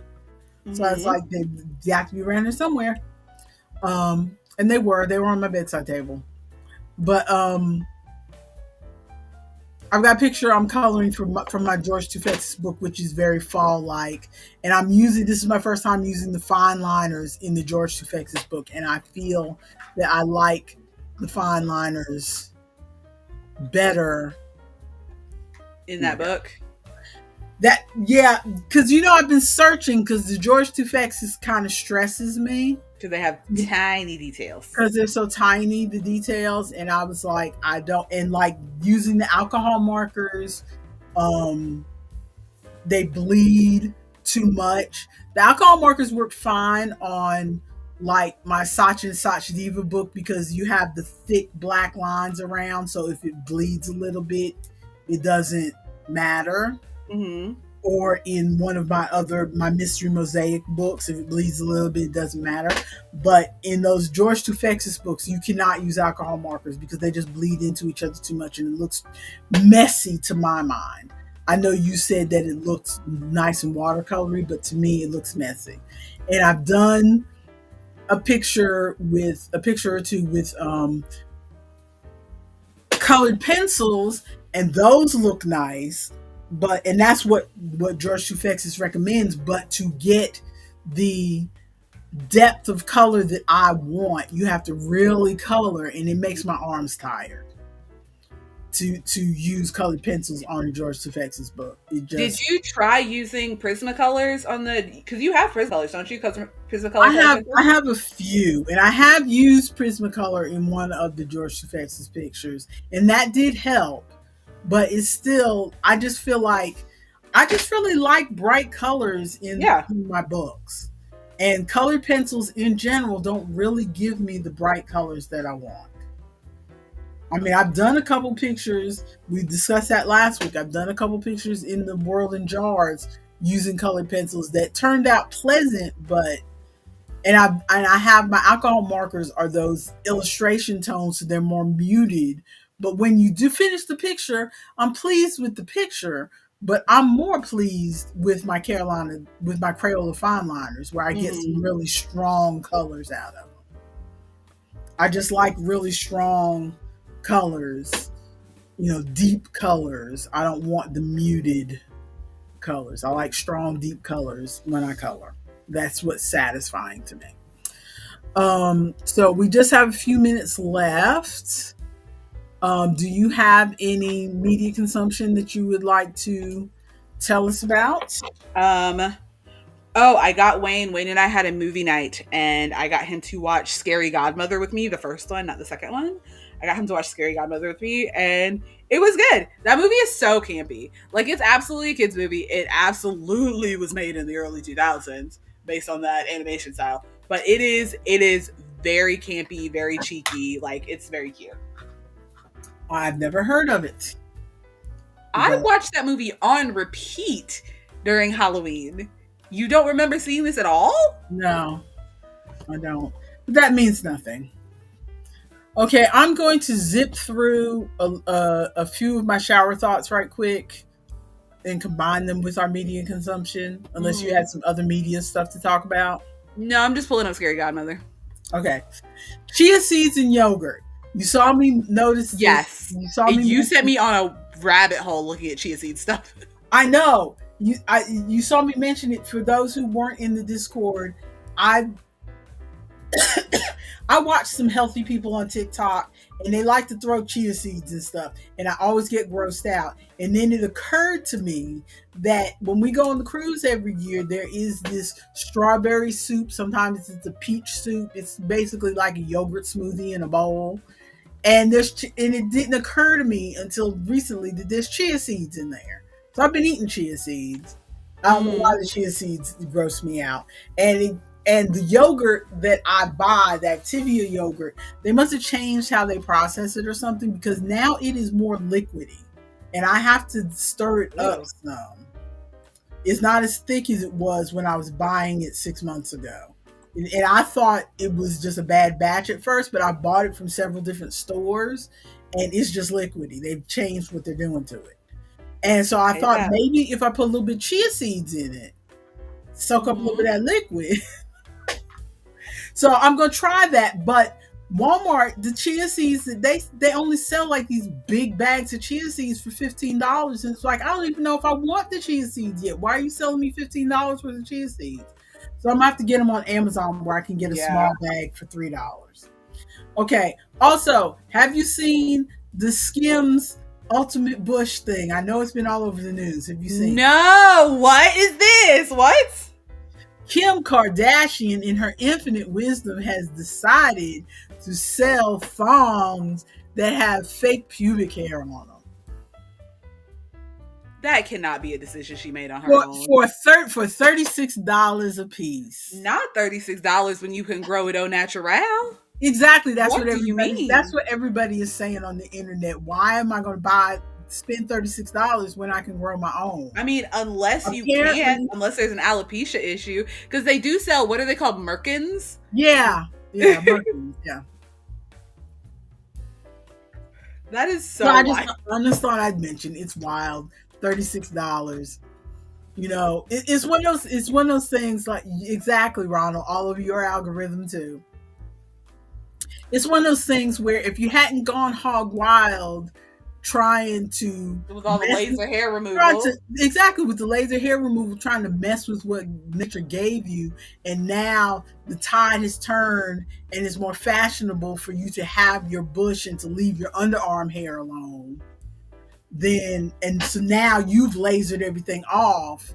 So you can. It's kind of like where everybody in the '90s 80s and 90s got rid of all their eyebrows. Mm-hmm. And now we're back in the era of we'd like to have some eyebrows, please. Whereas I just left my eyebrows alone. I did not. But mine also isn't like trying to have tiny fashionable eyebrows. Yeah. I just like to look weird. Yeah. Also, just a weird observation. I told you I went to the dentist. And I bought a new bra, by the way. I finally found a sports bra that fits me, that's not too tight, that's wonderful. I need to buy more of them. Hey, drop the brand in the description before they're sold out. So I had my bra on, my new sports bra on, and I had my leggings on and my sneakers. I mean, all my comfortable clothes. And I went to the dentist. I felt fine. I looked good. All comfortable. The minute I got home from the dentist, I felt like I needed to take all my clothes off. All of a sudden, my bra felt like I needed to take it off. This is a perfectly comfortable bra. I felt like I needed to take my shoes off. I felt like I needed to take my socks off. So I went upstairs and I took everything off and put my house dress on, and then I felt normal. And so I'm like, why do clothes feel restrictive as soon as I get home? Because when you're home, you're used to wearing you're used to wearing your house clothes. They didn't feel, but they felt fine when I left the house. And when I'm at Terry's house, I wear that same kind of outfit, and we're sitting around the table playing cards, and I feel fine. But as soon as I get home, all of a sudden my clothes say, it is time to go. It is time for you to get off. So I just wanted to mention that. Okay, what have I been reading, watching, listening to? I have not been reading anything because per our last stream, I have changed my morning routine. So I'm not reading, during my morning quiet time. I was reading a bunch of books, partly because there just hasn't been any books really that I want to read. And so instead of really just constantly looking through Kindle Unlimited trying to find something that I might want to read, I'm like, you know what? I give up. Stop.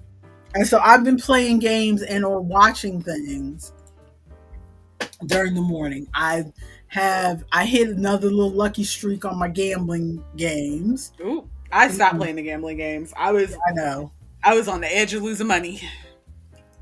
Well, you know me, I don't put any more money in them, so I just play, and then when they give me some money, I take it. I get all the little bonuses because you play and you get the little bonuses for checking in every day and stuff, and they'll give you 10 cents or for checking in or whatever, and I let that pile up till I get enough to play a cash game, and then if I get lucky, I take that money and put it in the bank. So, but I've been playing games. I've put Outlanders back on my device because that's what I'm paying Apple Arcade for, is to finish the Outlanders games, and I haven't been finishing them. So I said I need to put those back on. Mm-hmm. But also, between your sister and your brother, I've gotten sucked into K-dramas and C-dramas and anime, and with your sister, I've been watching more of May I Ask You One More Thing, which is basically this woman kicking ass all over town. Okay. That's an anime on Crunchyroll. I don't know if I mentioned this last time, but I finished New Life Begins. That was on Viki. It's a C-drama on Viki. Did I mention that one last time? What was going on in that one? That was one where it's a historical Chinese drama where they Oh, have, that's the one where the guy is like, "Oh, I've got my real wife, and then I've got the fake wife, and yeah, then you got your official wife and you got second wife. yes, yes." You've been Second wife. telling us about it. I don't think you told us that you finished it, Yeah, unless you put it in the I Discord. finished it and I had like a drama hangover from that because I was like, what can I watch now? Nothing seems as good because that was so good. Nothing seems as good. But then I finally moved into and I just finished yesterday. Bon Appetit, Your Majesty. It is a K Okay. drama on Netflix. Because Mm-hmm. I was looking for something that was Hi, dubbed. Ronald. Bye, Ronald. Thanks for hanging. Keep an eye out on the Discord, and we will get together, figure out what days we're actually going to play. Now that you have shows to do, did Ronald tell you that he now has rehearsals on Wednesday, the Oh, day I that we did play not Beat know. Saber? Oh, I So did not upset. know. We were playing Beat Saber. This is a full sidebar. We were playing Beat Saber the other day, and Ronald was telling us that he told his friend Paris, he was like, "Yeah, Paris, I've got rehearsals on Wednesdays now." And Paris is like, "Oh, isn't that the day that you play with Beat Saber with your friends on VR?" He's like, "Yeah, I'm gonna have to tell him I can't do it." And he's like, "Oh, you're gonna tell rehearsal that you can't do Wednesdays?" And Ronald is like, "No." And I was like, "Paris knows what's up. Paris knows what's up. Paris is a real one." But I just finished Bon Appetit, Your Majesty. It is on Netflix. It is dubbed in English if you don't like to read subtitles. It is hard to find things that are dubbed. So many things are subbed. Yeah. It's hard to find things that are dubbed so that I can, because I'm so used to coloring or doing other things while I watch television. Yeah, so you can just listen instead of having to look up and read. Yeah, and so it's very difficult. But this one, this is the one I talked about in the intro that brought out my rage. It is only 12 episodes, okay? But the male lead is a jerk for a full 10 episodes. Wild. Okay. Wild. And I mean, I saw girls on TikTok going, "Oh, that was so sad. I love them together, blah, blah, blah, blah." I'm like, how? A jerk how? Like, give some examples of No, stuff. he was a jerk to her and everybody else. He was a jerk to her for a full 9 episodes at least. Like, what was he doing? Okay, basically, the show is she is a Michelin star chef. She just finished a cooking competition, which she won. She is mixed. She is half Parisian and half Korean. Okay, her mother was from Paris. Her father is Korean. Okay, but the mother has died. Okay, so she wins this competition. She gets on the plane. Father's like, "Can you get this ancient book from the professor, because he said he would hold it to the side for when you come back to Korea." Okay. So she gets the book. The professor had mailed it to her, so she gets it, puts it in her bag, gets on the airplane. There is a total eclipse, which everybody knew. There was a total eclipse. So everybody's looking out the window at the total eclipse. The guy sitting next to her spills coffee on her bag. So with the ancient book in it? Ancient book in it. So she runs into the bathroom to try to make sure no coffee got on the ancient book. She looks at the back of the ancient book. She looks in the book and says, "Oh, this is an ancient cookbook. How interesting." She looks at the back of the book, reads the thing out loud. Don't be reading nothing out loud off of ancient books. She's out here casting spells. The picture. So she reads the thing out loud. It's the total eclipse comes through the window and sends her back to the Joseon era, when Korea was called Joseon back in the 15th century. Okay. She gets dropped there right when the king is hunting. So the king thinks that she is a ghost or a witch or a spirit. Ooh. Okay. And so he is a full jerk to her. He captures her. Right. Okay. And drags her back to the kingdom. To be fair, he thought she was a ghost. Because at first she didn't think that, she thought she was on a movie set or something because of the way he was dressed. Mm-hmm. Because this is time travel. And So she still doesn't believe he is the king. So she's talking all kinds of smack to him. And then finally figures out he's the king. He locks her up in prison. And then he's like, and then he figures out she can cook. And he's like, okay, you have to cook me something every night. And if I don't like it, then I'm going to chop your head off. I mean, this is how he's treating her the whole time. Yeah. You are my possession. You don't go any. I mean, he tells her this out loud. You are my possession. You don't go anywhere unless I tell you to go somewhere. Wild. You know, and his concubine is, you know, the fourth consort is what they call it. His fourth consort is like, oh, he likes this girl. But he doesn't act like he likes her. She doesn't like him. They don't like each other for a whole 8-9 episodes. So why is, and there's only 12 episodes. So it somehow turns enemies to lovers in the last like 3 episodes? Exactly. How is this romantic? The only reason I stuck with it was because the time travel, it scratched that time travel itch of her being a really good cook. So she goes back in the past and introduces them to all these foods. She's out here messing up timelines that they've never had before.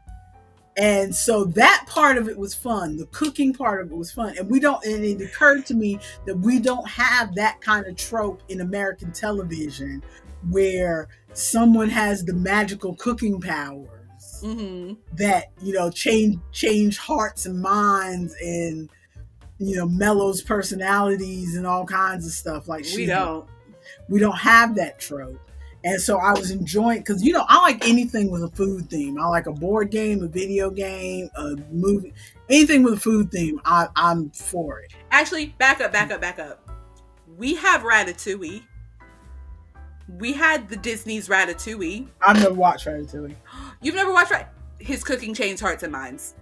And it was not a human cooking. It was a rat named Remy. But his cooking changed hearts and minds.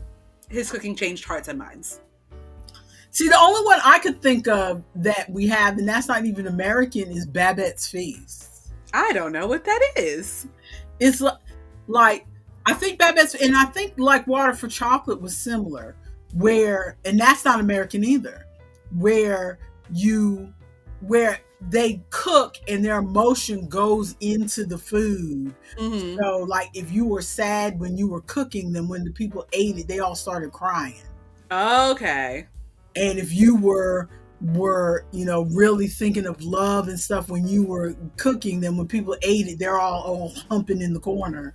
And, you know, that kind of thing.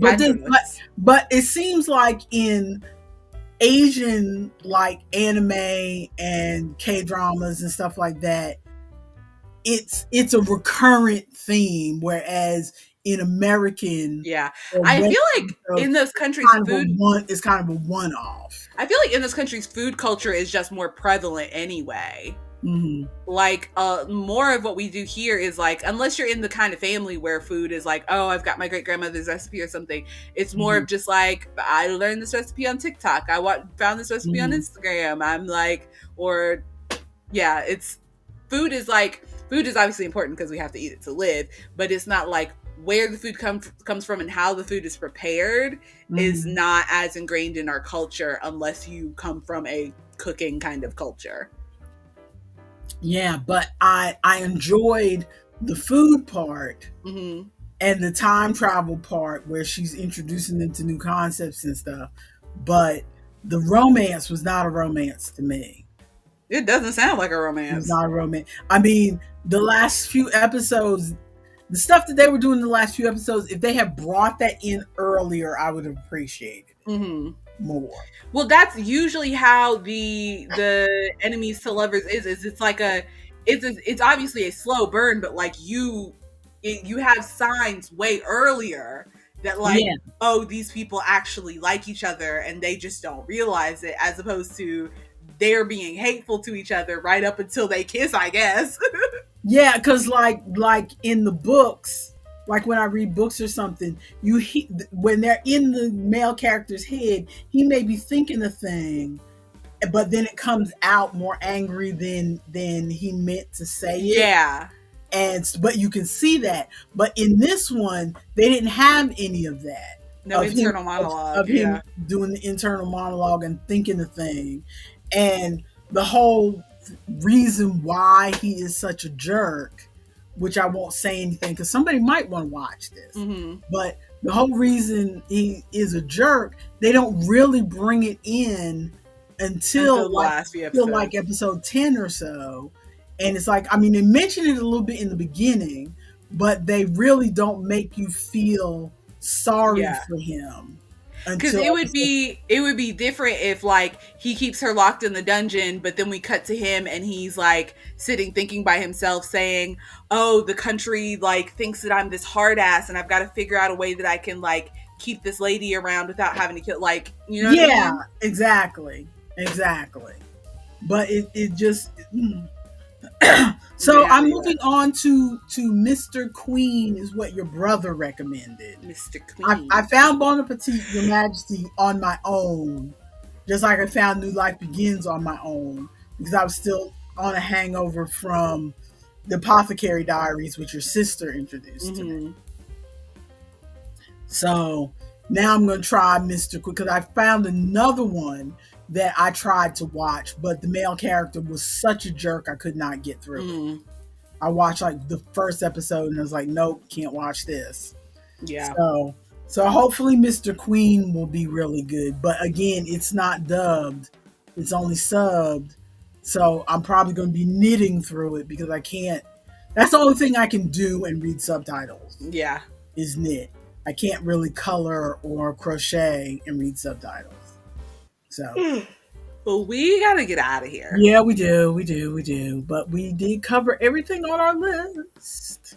I need to go back to putting things on the list so I remember to discuss the things. Because I think that's part of my chaotic energy is all of the thoughts are up here and not down on paper. But